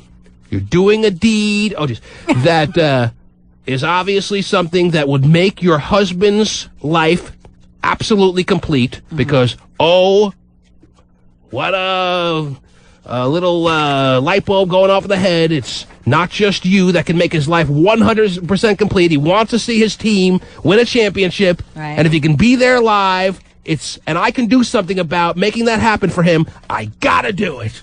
What if you could get tickets for Darian and the rest of the kids? Would you do it then, Terry? No. Come on. And it bothers you that there's a woman out there that complied with this man's strategy to get himself at Fenway Park, Terry?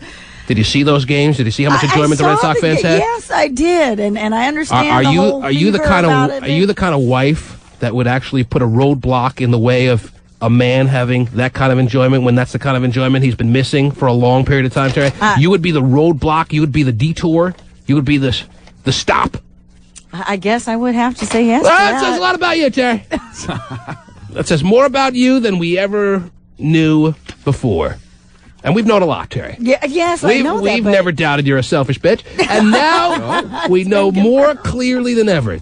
I'm asking again, did you watch any of Game 1 and 2? Yes, I watched them. Did you both. see how much joy was in those pathetic Red Sox fans' faces? Yes, and I see all the "we believe" and all that stuff. So when you see that kind of jubilation in those fans' faces, realizing how much they've been missing all those years, and you could have had the power to allow the person who is closest to you in your life to have that running through his system, that kind of joy and unbelievable satisfaction and jubilation, you would put the kibosh on it. I would. It's a shame, Terry. Find something else that has a lot of meaning. listening. Make them watch it on TV. I probably It's pretty clear. These opportunities don't come around every day here, Terry. I understand. To be more precise, it comes around once a century for Red Sox fans. I mean, but really. And you would say, nope. I don't feel good about it. I mean, but are you really, would you be that man to go to your wife and say, honey, you know that they mean so much to me and this is really important and Terry? the curse could be over and oh my gosh. I don't have to worry. My teams win too often. Well, and T-Man would buy tickets from a scalper, no problem. Wouldn't have to worry about it. Right. Yes. You have to also factor in, as Stephen makes an interesting point, this is a man who probably didn't have the means to go out and pay the ridiculous scalper prices that are being offered out there. They're paying $8,000 a ticket, last I heard. Wow. $8,000 a ticket for some of the better seats in Fenway Park, because you can get bad seats in Fenway Park and be behind a pole the whole game. Right. Well, so tickets are always available. Kind of like this man's wife was. Just behind a pole the whole sell game. your car or something. I don't know. Sell your car, Terry. Yes. You may never get that back, Terry. So it's better than selling your wife, because after that transaction is done, your wife will never be the same. It's all right. 1-866-663-T-Man is the number to call. This is very interesting. Can I see that little story you have there? You can. So if you get the tickets, the guy giving away the tickets has to collect up front, I would think. Man. Not after the game. So, It's on the wires, ladies and gentlemen. Man offers to trade relations with his wife for Red Sox World Series tickets. It happened, and the man pointed out in his ad on the internet that this is no joke, serious offers only, please. If only I'd seen this on Friday. I could have called my ticket broker and taken the first plane to Logan Airport in Massachusetts, Terry. So is it safe to assume that the Riemann would probably be willing to put an ad like this in if Philadelphia? Well, he's going to say no now that I made the reference to the Donovan McNabb. Yeah, he's taking calls. He's important. Sorry. He's working. How far behind are we? We should be breaking. We should be. Start the music. Yeah. 1-866-663-T-Man. If you have any comments about this particular ad and how you size it all up, then now's a good time to call. We'll be taking calls very, very shortly. Next segment. Sound good? All right. The T-Man. Well, if you want to get her in the sack, just tell her you love her. That's how I... 866-663-T-Man.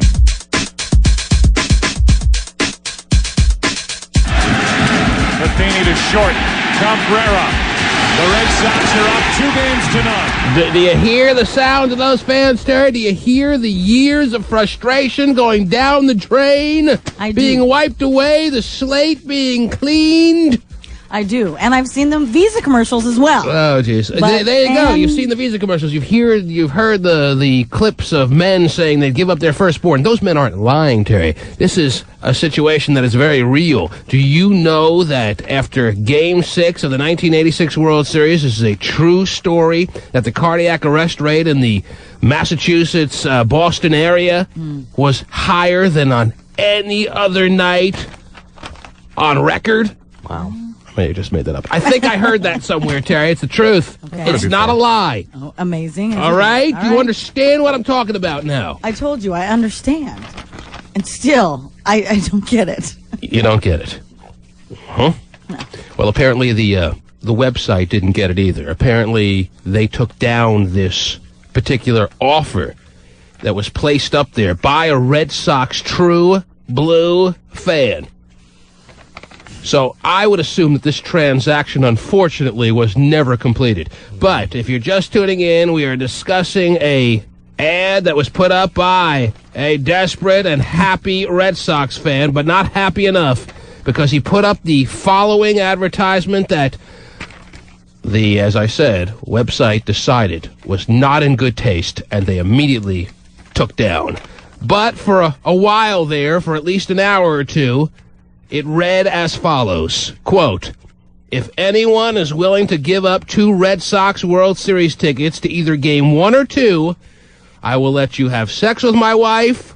She is a 27-year-old blonde, blue-eyed, nice boobs, tight, serious offers only. This is no joke. I have a question. Oh, jeez. How do you even approach your wife with this? I mean, Terry, if she was a good wife, she'd approach you. She would have known what to do. Yeah. Come on. I mean, Terry. and I know that going into the marriage, the wife probably has some inkling that, yeah, my husband. Well, I'll tell you the truth about this. The reality is, in all likelihood, that this is a couple that do this more often than the average couple. Unfortunately. Yeah. Okay. This is a couple that does this all the time. All right? Which lessens my interest in this whole story. I would like to think, and I cannot confirm this as untrue, I would like to think that this is a couple that has never done this. They've never been unfaithful to one another. As a matter of fact, they've had as good a marriage as anyone could really hope for out there.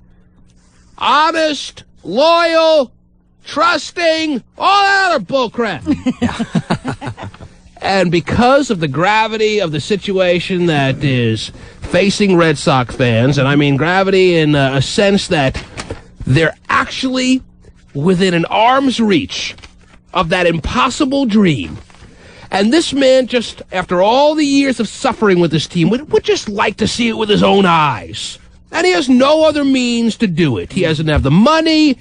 He doesn't have the connections. He can't get those priceless tickets. So, he gets a little creative and thinks out of the box, depending how you look at it. Very much so. And yes, Terry, he walks up to his wife. Unfortunately, he has to walk up to her. And she knows, without hearing those words, exactly what is going through his mind because of those compiled years of suffering. And she realizes, as a good best friend, and that's what you hope in a marriage, that you have a best friend. Companion, lifelong. She wants to allow this man to join in and share in that jubilation-type moment that the Red Sox fans did, in fact, enjoy when the Red Sox took 2 straight games at home. Matheny to short. Cabrera. The Red Sox are up 2 games to none. So no reasonable couple does that, Terry, even given the situation that is staring Red Sox fans in the face, Terry? No. I mean, watch it at home. Go to the bar with the fellas. After a century of suffering, watch it at home. Yeah. That's your answer. We'll have some friends over, have a big party. We can all hug. Even to me more. An indecent proposal was able to rationalize in her mind that it's just her body and not her mind having sex with Bobby Redford, Terry. Sorry. Even she put herself not ahead of the more important situation at hand. Yeah, but that was $1 million. Yeah, so that's different. No, I wouldn't. And Terry, you said you've seen the commercial. This is priceless. I know it is, but 1-866-663-T-MAN is the number to call. I would like to get your thoughts on this. We heard Terry's very selfish slant on this whole situation. Hey, selfish! She either doesn't understand the true realities of being a sports fan, or she does. And she's just a little too into herself as far as her overwhelming selfishness is concerned. It's all part of the better for and for worse, right? Yes, Terry. Come on. He turned to his wife. You're all into this? Turned to his wife. We've had enough worse. Can I have a little bit of the better that I heard about? I mean, I've had worse since 1918. You're on the air. Hello. Hello? Yes, Spokane. Go ahead. I was just wondering if Terry's husband were to have a fatal something wrong with him, if he were to have a disease. Oh. That if she would then sleep with someone. Oh, I love hypotheticals. Terry, would you do it? I can't even compare that. If JD was dying, Terry, and the only way to save him was to have sex with this doctor who was the only doctor to perform this emergency surgery that no one else was able to do, would you have sex with this doctor, yes or no? There are a lot of diseases not that a get cured. fatal disease. No. Terry, actually ask Red Sox fans if this is not a fatal disease. I mean, he could walk out in the middle of the road and get ran over by a car. Well, Terry, You're not dealing with... You're obviously not listening to this woman's very, very clever scenario. Your husband is a couple of hours away from dying, and this doctor has the only potion available to save his life. Yes, of course, you cannot rule out the possibility that the next day he could be hit by a car, but who can? The bottom line is you have the ability to save his life by having sex with this and let's just add to it, he's a very creepy doctor. Oh, jeez. The fact that he only wants Terry, that's pretty weird. Because I'll tell you this, if this ad online would have stayed up a little bit longer, the reality of the situation, if you want to make this woman's little vantage point on this seem a little bit better, she probably would have had a pick of the litter of certain Red Sox season ticket holders to choose from. Oh, that might be. I can pretty much guarantee you that it would have been more than just one response that she would and he would have gotten based on this ad and the way he describes her. There would have been at least a good 10 to 12, maybe upwards of 50, 60 season ticket holders willing to say, hey, I'm going to game 2. He can have game 1. I get to have sex with a 27-year-old tight-ass big boob blonde with no strings attached. So my point is, she would have had a lineup of Red Sox blotchy, white fans, Terry. Red hair. Right. Hey, I'm here to bang your wife real hard. With freckles all over their ass to choose from, Terry. So she could have picked her favorite. Now, you, in this hypothetical, only have one doctor who has the magic potion to save your husband's life. And you're sitting there thinking about it. I would actually have to talk to my husband about it. Do you really want to live? What are you going to talk to him about? Do you really enjoy life that much? I can't get my mind in that whole scenario there, so sorry. Unbelievable. Well, your twins to grow up without a dad. Apparently that's the case, Steven. That's the reality. All of a sudden, Terry's VJ is so sacred. You're on the air. Hello? Yes. Secret VJ. Walla Walla, hello.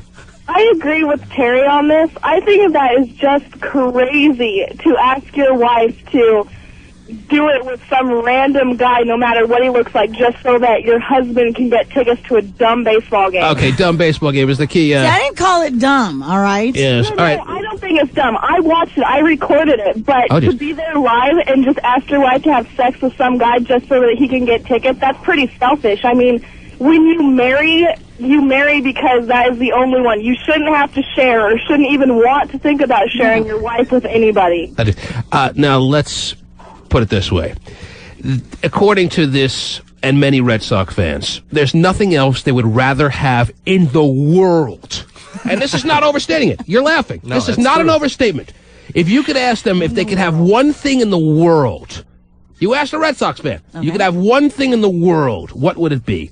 And their answer, not in every response, but in many, would be, please, let me see my team, the Red Sox, win a World Series. Cubs fans, too. This ad would work perfectly fine in Chicago. If they ever get there. So no world peace, nothing like that. Nope. I can't die in peace. Forget about world peace. I don't have peace of my own, say a lot of Red Sox fans. And I can't die in peace until I see them win a World Series. And seeing it with your own eyes makes it that much more valid. What about all those people, who stand and mill around the stadium and they have their little handheld TVs and they get all the home run balls and stuff? At least they're there, right? It's nice, Terry. It's nice. But there's a means that this guy has come up with that could get his ass in one of those seats. And probably the and nosebleed you're gonna seat. Stop it. I mean, it's better to be on the ground. That's fine for him, but I know that if my husband would ask me, oh, baby, can you just please do this so that I can go to the Red Sox game, I would try to find the first possible way to get a divorce, or I would really second-guess his feelings about me, because you don't just ask your wife for that kind of decision to make on her part. I think that's crazy. Enjoy a lonely life, you old maid to be. All right. Or is she with the proper response, Terry? Yes, she's with the proper response.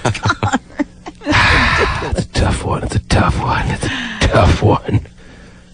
Okay. Fine. If this wife obviously, first of all, she didn't respond that way, but if she would have, as this caller suggested, maybe they wouldn't have gone through with a divorce, but she would have had to stare at her husband the rest of her life, knowing that he's resenting her every minute of every day. She stood in his way. Yeah, which is worse. Well, but then again, if she were to go through with it, I mean, then guarantee you that after all, if they won or whatever, after all of the excitement is done, He would have had a Woody Harrelson breakdown like in the Indecent Proposal movie. Absolutely. Was he good? Was he good? Yeah. Was he good? Then that would have started, bothering it. Yes, he'd be saying to himself, "It was good. It was good. Oh, it was good." The Red Sox are up 2 games to Especially if they were to lose. I mean, then what? Yeah. So they don't take home the championship. Terry, Red Sox fans feel the calling of destiny. The curse is still there. And they just want to be there to answer the conch that's being blown in the air. But that's why he was there for game 1 or 2, in the case foghorn, the ram's horn, whatever you want to call it, That's Terry. called the conch. I like it. The conch. Lord of the Flies. They're feeling it. It's being blown, Terry. The Red Sox fans can hear it. And they would like to be there if there's any means possible. This man realizes there is a means possible. He's got a hot-ass wife that he kind of likes. Terry, it's a strategy. There are a lot of strategies that people come up with out there. Not a lot of them work. Right. This is a good working strategy. But no. You're on the air. Hello, T-Man? Yes. Man, this guy, I just had a quick comment for this guy. This guy really has to, watch out what he's asking for. Quick story. About 2 years ago, I don't know if I could say this on the air or anything, but I was selling green stuff, right? Oh, dear. Yes. One of my buddies, you can't say stuff on there. It's very... he wanted it so bad, I gave him $80 worth for his girl to sleep with me, and ever since, this girl's been calling me back and coming back. You see that, Terry? These transactions happen for a lot less. Oh, yeah, I know. $80 worth of pot, this You man. gotta know what you're asking for, because later on, this girl could just turn crazy. Mm-hmm. His wife might like it, and what if... His wife loved you so much because you're such the great lover that she couldn't get enough of you. Is that what you want us to believe? Yes, sir. Mm-hmm. His wife realized what she was missing all those years after having sex with this guy, that she wouldn't leave him alone, and it ruined their marriage. Exactly. She just You realized got he it, was buddy. a dealer, so You why... got it. Well, fortunately for the world, sir, not every man is as talented and as skilled a lover as you. Way to pull it off. All right. Yeah, and another So thing... breathe easy, sir. This girl might end up, start to mess around more often. She might find a well, if that's the case, she would have whatever you want to call anyway. it, and he might just lose the love of his life over some stupid game. Mm-hmm. Oh, see, you have a guy calling it a stupid game. It's a disgrace to men. Actually, it has been a bunch of stupid games. As a matter of fact, nothing better could happen in this whole scenario than the Red Sox going up 3-0 and then losing 4 games to 3. That'd be my dream come true. I am so praying for that right now. It's not even funny. These Red Sox fans are out of control. Selling their wives. Are you kidding me? What are you, a bunch of pimps? Is that what you are? You sleazy, freckle-faced losers? Oh, no more Yankee, my wanky. The donga need food.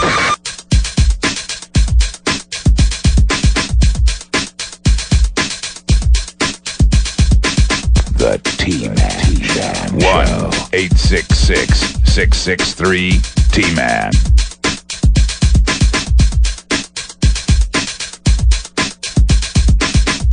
And more evidence tonight to support giving your baby breast milk. Doctors are now finding that even frozen breast milk is better than using only formula. Wow, frozen breast milk, Terry. Have you heard of such a thing? I have. Giving your kid a breast milk popsicle, huh? Did that. Sounds terrific. Mm-hmm.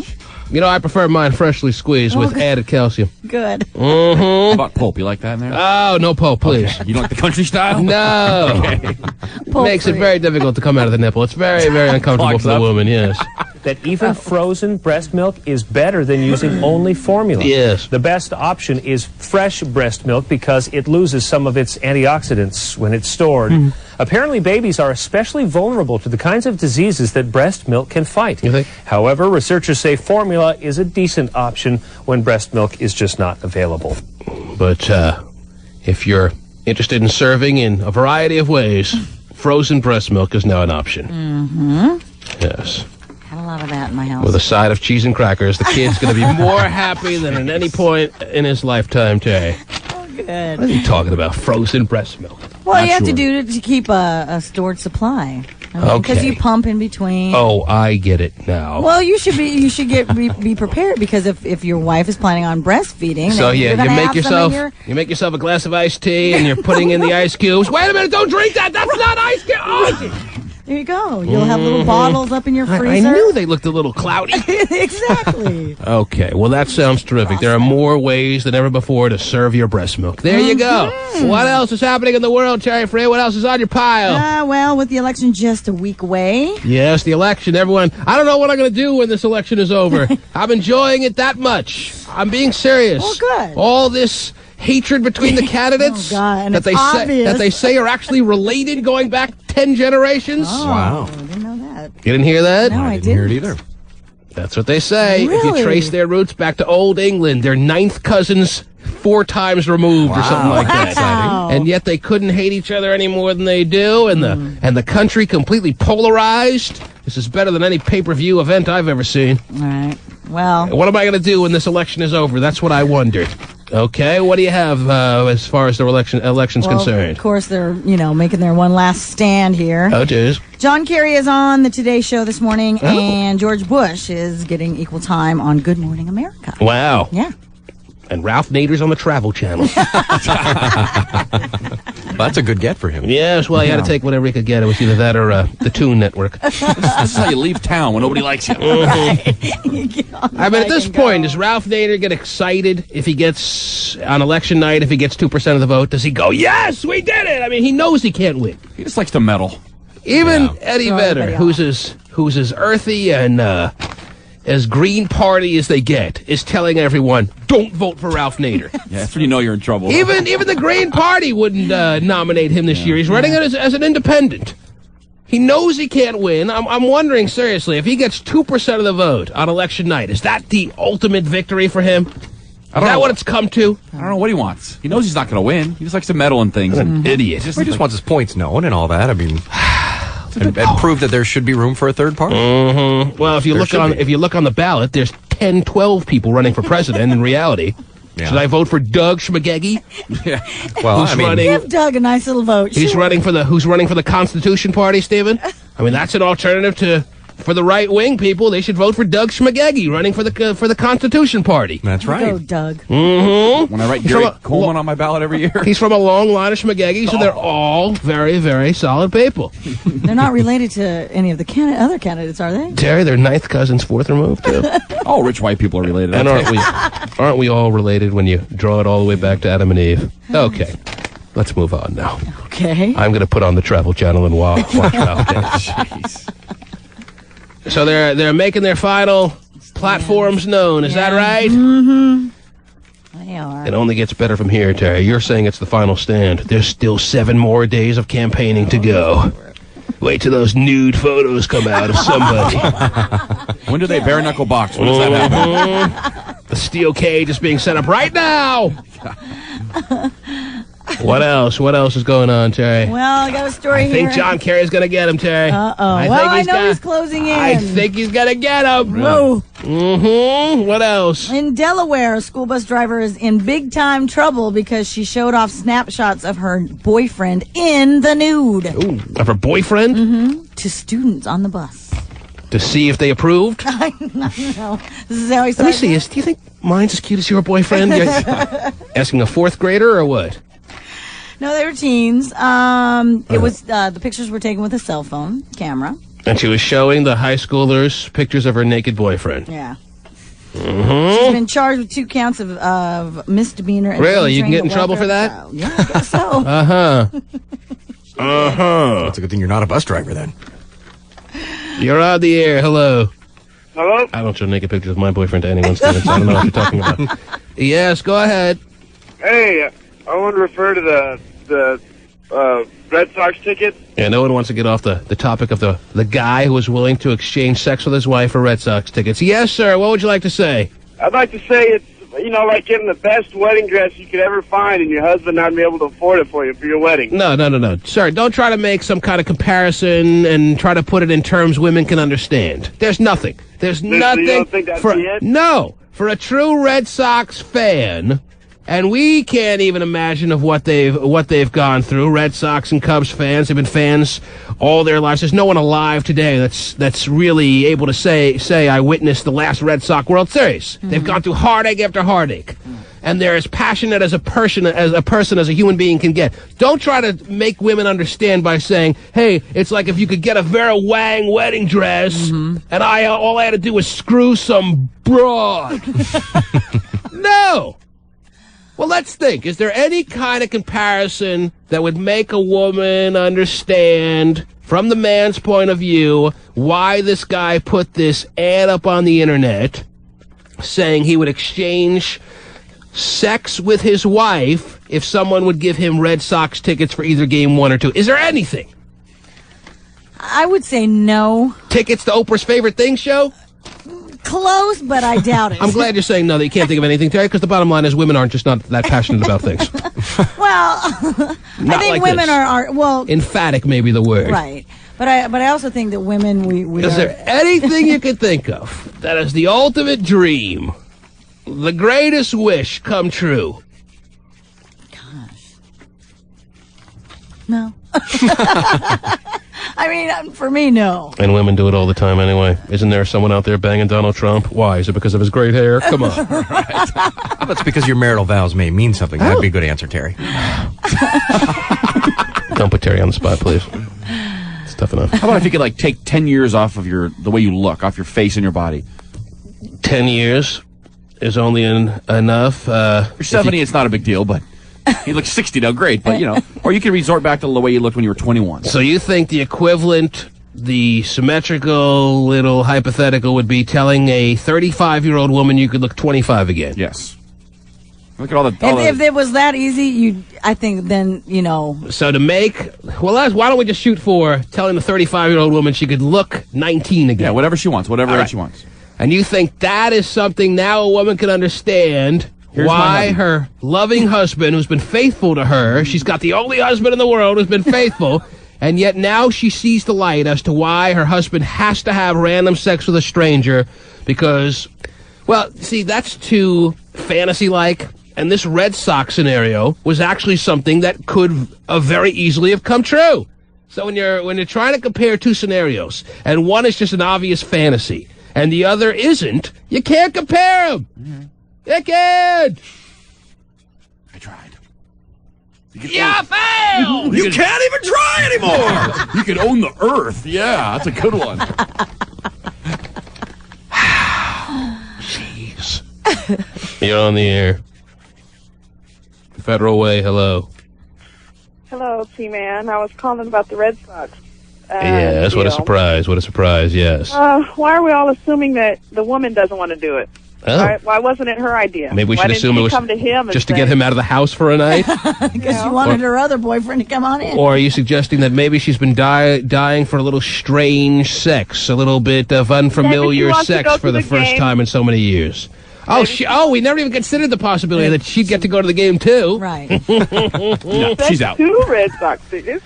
Oh, yeah. Well, let's be honest. And if you think about it, how many people have they probably slept with that you didn't get anything? At least they can say you got Red Sox tickets. Let's be honest. Let's be honest. Do you think the female Red Sox fans are as passionate about what's going on as the male ones? Be honest. And if you want to call it lunatic-like, if you want to call it emphatic, if you want to call it whatever you want to call it, that is the passion that is reserved solely for, I would have to say, a male Red Sox fan. I don't think that the women in Boston right now, even though they're very much enjoying what's going on and they're very happy about it and they're fans in their own right, they're not as crazy as the most fanatical Red Sox male fans. Well, you just don't know baseball fans, male or female. Oh, don't give me this crap that you're some devout baseball fan as big as anybody out there. I understand that baseball has more female fans than maybe your average sport, and yes, more this day than ever before do women appreciate and enjoy and are fanatical about baseball, but not to the capacity of the men in Boston who have been fans for decades and decades. Don't say it. Not true. Maybe, in fact, he put it up there under duress. Maybe she was. Maybe it was. Okay. She forced it. You want to think? If that's the case, then why didn't she just put it up there for herself? Say, look, I'm this woman, and I'll trade myself for. No, I know it. That this woman would go to work feeling better this morning, thinking there's one less woman in duress out there. I understand, and that's nice, but it's not the case. She's as unhappy and miserable as you in her marriage. And her husband's a bastard, just like yours.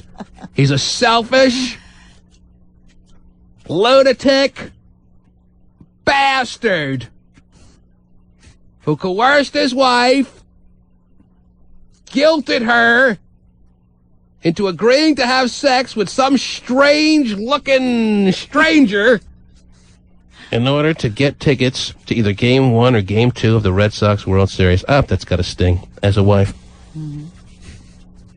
Is it okay if I bang your wife in the back of the car? Pack the cat and have it yet. Bang the stuffing out of your wife. Man. Then he comes after a nice hour-and-a-half session. He comes out from the backseat of the car. That was delicious. Is that what you need? No. Even if you're the biggest fan in the history of the planet, do you need to spend the rest of your life thinking, hey, yes, I got to witness firsthand the Red Sox winning a World Series, but man, that guy was creepy. I don't know if that was worth it. Or 9 months later, you have a reminder. Yeah. Oh. I'm sure that was going to be part of the negotiation, Terry. Condom, Use protection. condom-only sex. Sometimes they break. Put your Jim Rice insignia condom on. Your Jim Rice Jimmy? Such a story, Terry. I understand why the callers are flooding the lines with comments on this, Terry. It's fascinating that this happened, and it was serious. This guy made it clear. Serious offers only. When people put that, they're not joking around. And again, I could only go about this internet advertisement in thinking that this was a happily married couple that was loyal to one another, or else it completely loses its interest as far as I'm concerned. Right. Love it. This world is filled with entertainment. It's beautiful. You're on the air. Hey, is there like a picture of his wife? Because how do we know it's really his wife? Maybe it's like an ugly hooker or something. Oh. I mean, you get like totally gypped if it was a ugly fat wife. A lot of guys getting gypped every night. Yes. You call it gypped. I call it business. The T-Man. Both Kenny's dad and I were in Scouts for years. Was your dad in Scouts, Carmen? Oh, yeah, you don't have a dad.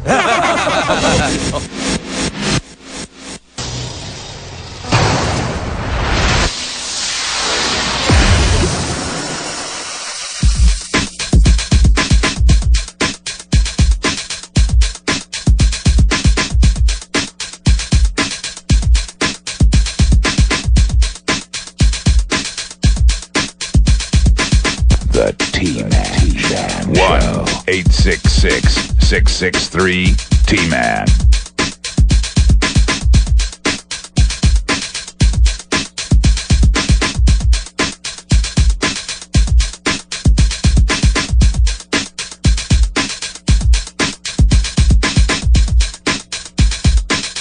To listen to your first saved message sent today at 4:49 a.m.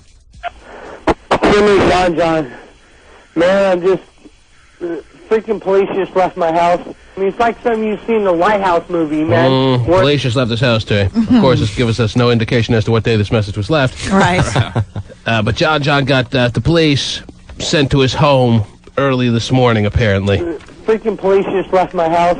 I mean, it's like something you've seen in the Lighthouse movie, man. In the what movie? In the White House movie? In the Lighthouse movie? Either one works. Oh, jeez. Both of them make no sense. Mm-hmm. That's why it works in the life of John. Perfect. I understand. I mean, it's like something you've seen in the Lighthouse movie, man, where they, like, line up the street, like 3 or 4 spotlights shining in my house, you know, All for one thing, because at approximately 2 o'clock this morning, I called the damn police because my freaking brother came over doing the same bullshit.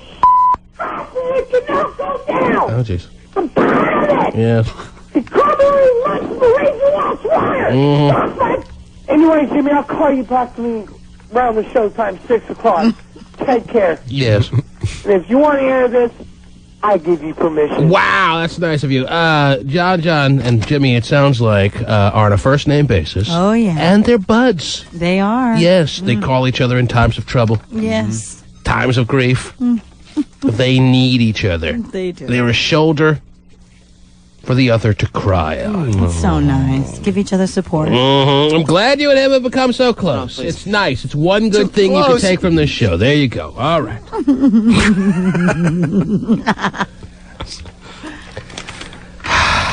Wow. Still talking in there. I know.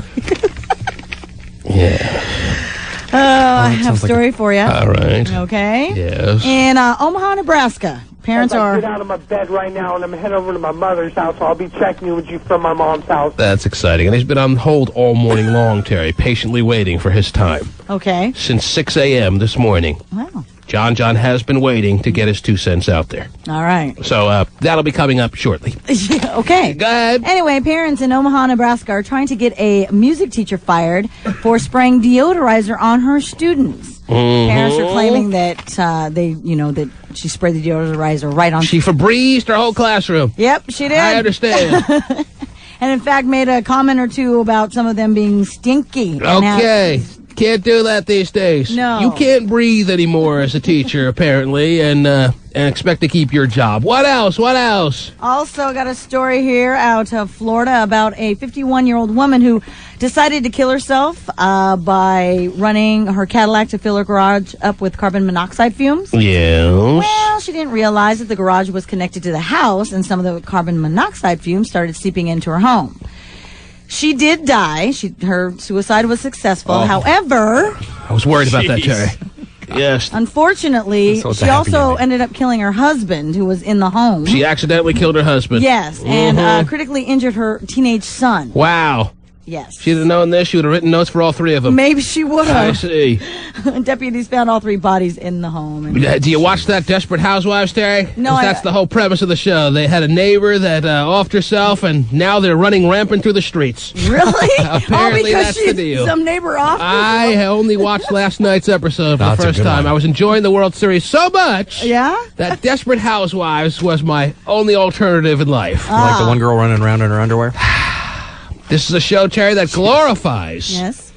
It glorifies the concept of having an unfaithful infidelity type relationship with a high school boy. Oh, really? Yes, and I used the word glorified properly because I'm sure there are many women out there all over America saying, hey, why shouldn't I have that in my life? I could certainly have a little fun with a high school soccer boy. Oh. See, I watched it. I still don't want to be with a high school boy. She went to a soccer practice during the episode last night, Terry. Uh-huh. And made sure they had covered each other's tracks. Really? How did she meet the high school boy? I didn't watch the first few episodes, Terry, but I plan to go back and make sure I'm fully briefed on Desperate Housewives. Well, it's doing well for ABC. Tell you what, that wife is so hot, though. Is she? The one that was washing her car? No, that one too. Yeah, she's real hot. No, the one who was running down the stairs. They're all pretty hot. Oh, that was pretty hot. Oh, wow. I like the one with the daughter. Yeah, she's pretty hot. Oh, yeah. They're all pretty hot. Isn't there a redhead on it, too? Yeah, she's pretty hot. Oh, okay. From Melrose Place. And that's what the show really is. It's like Melrose Place for the people who watched it back in the early 90s that are now older. Oh, okay. Because Melrose Place was, yes. And desperate. But not Housewives. Melrose Place was a show that was targeted towards 18 to 30-year-olds. Right. This show is targeted to like 22 to 35-year-olds. Wow. Or 25 to 40-year-olds. Okay. I don't think there are many 21-year-old girls into Desperate Housewives. It's not for them. I don't think. Unless they have looking for something to strive for in life. And they can start making plans now to get married and have sex with the high school soccer. Unbelievable. According to the ratings, everybody's into it. Everybody's into it. Man, woman, it doesn't matter what age. So is it We all want soccer boys. Really? Of the high school variety. So is it as racy as they claim? Well, it's just ridiculous. And that's what makes it so good. Oh, okay. I'm hooked. Not really. I don't know. And he's their gardener, T-Man, by the way. Yes, I'm aware, Stephen. Okay. I got that when I saw him mowing their lawn. Okay. That's how they met. You said you didn't know. Man. I take it Stephen's watched every single episode. He's their gardener, Terry. Really? You should have been a gardener. An 18-year-old gardener? I don't know if he's even knows 18. that much? I don't know how many high school boys are 18. She's having statutory rape-like sex in a way that violates her vows. Ooh. And it glorifies that angle of life, Terry. I'm sure there are many women out there devising their plans on having statutory rape join in on their day-to-day activities as well. The guy who plays him is 35. Is he really? No, probably not. But 25. Yes. I looked it up because I watch the show too, and I was curious how old he is. Because everyone's watching the show. Oh, yeah. But you all watch Melrose Place. I'm telling you, Yeah. this is for the Melrose Place fans, where they are, wherever they may be today. They're the ones watching this show. that's smart. Melrose was awesome. So much better. Oh, than geez. the- Easy. We didn't ask. Anyway, how old is the gardener? He's 25. In She's real 29. life. In real life. He's She's only 25. 29 in real life? Man. She looks older than that. Really? And she did all night last evening in my stage 5 sleep dreams. Okay. What? Terry Hatcher. She's back on my list. Yes, she looks she? good. Terry Hatcher? Yes. I don't know. Lois Lane? She on that show? Yeah. Which one was she? The redhead?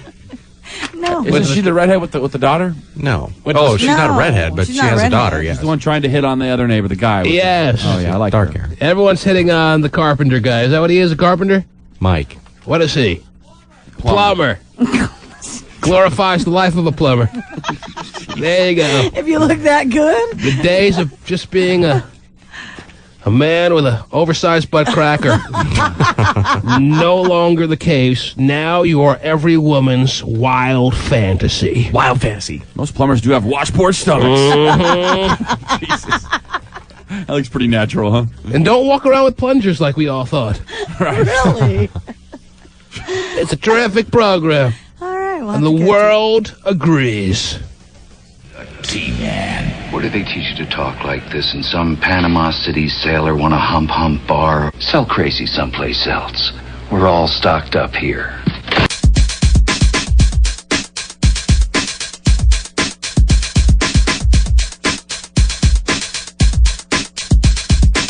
The T-Man. 1-866-663-T-Man. Once again, Ashlee Simpson. Yes. Terry, the word is Ashlee Simpson is scheduled to sing, quote-unquote, live tonight at the Radio Music Awards. Really? That should be interesting. Hopefully her people will hit the right track Sure. this time. Oh, that as kind of live. As she sings live. Yeah.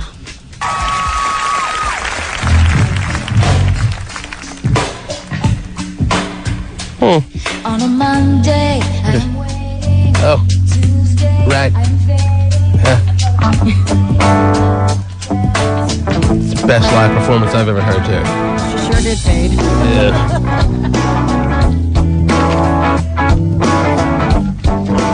Okay, so we can all wait and enjoy that, don't you know? Ladies and gentlemen, what can I say? Live TV. Exactly. I feel so bad. My band started playing the wrong song, and I didn't know what to do, so I thought I'd do a hoedown. If I was her band, I would beat her with my guitar.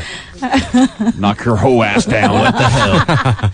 What, all 5 of her band members accidentally started playing the wrong song at the same time by coincidence? Right. That's pretty shocking. After they had just played it 10 minutes earlier? They're that dumb? Okay, anyway. Won't get me to watch the RMAs, though, I'll tell you that. That's all it takes. Yes, John. You know what? I understand you had the police come to your... On those singing Hammy's release party on November 4th, like she sang today. Oh, I got my...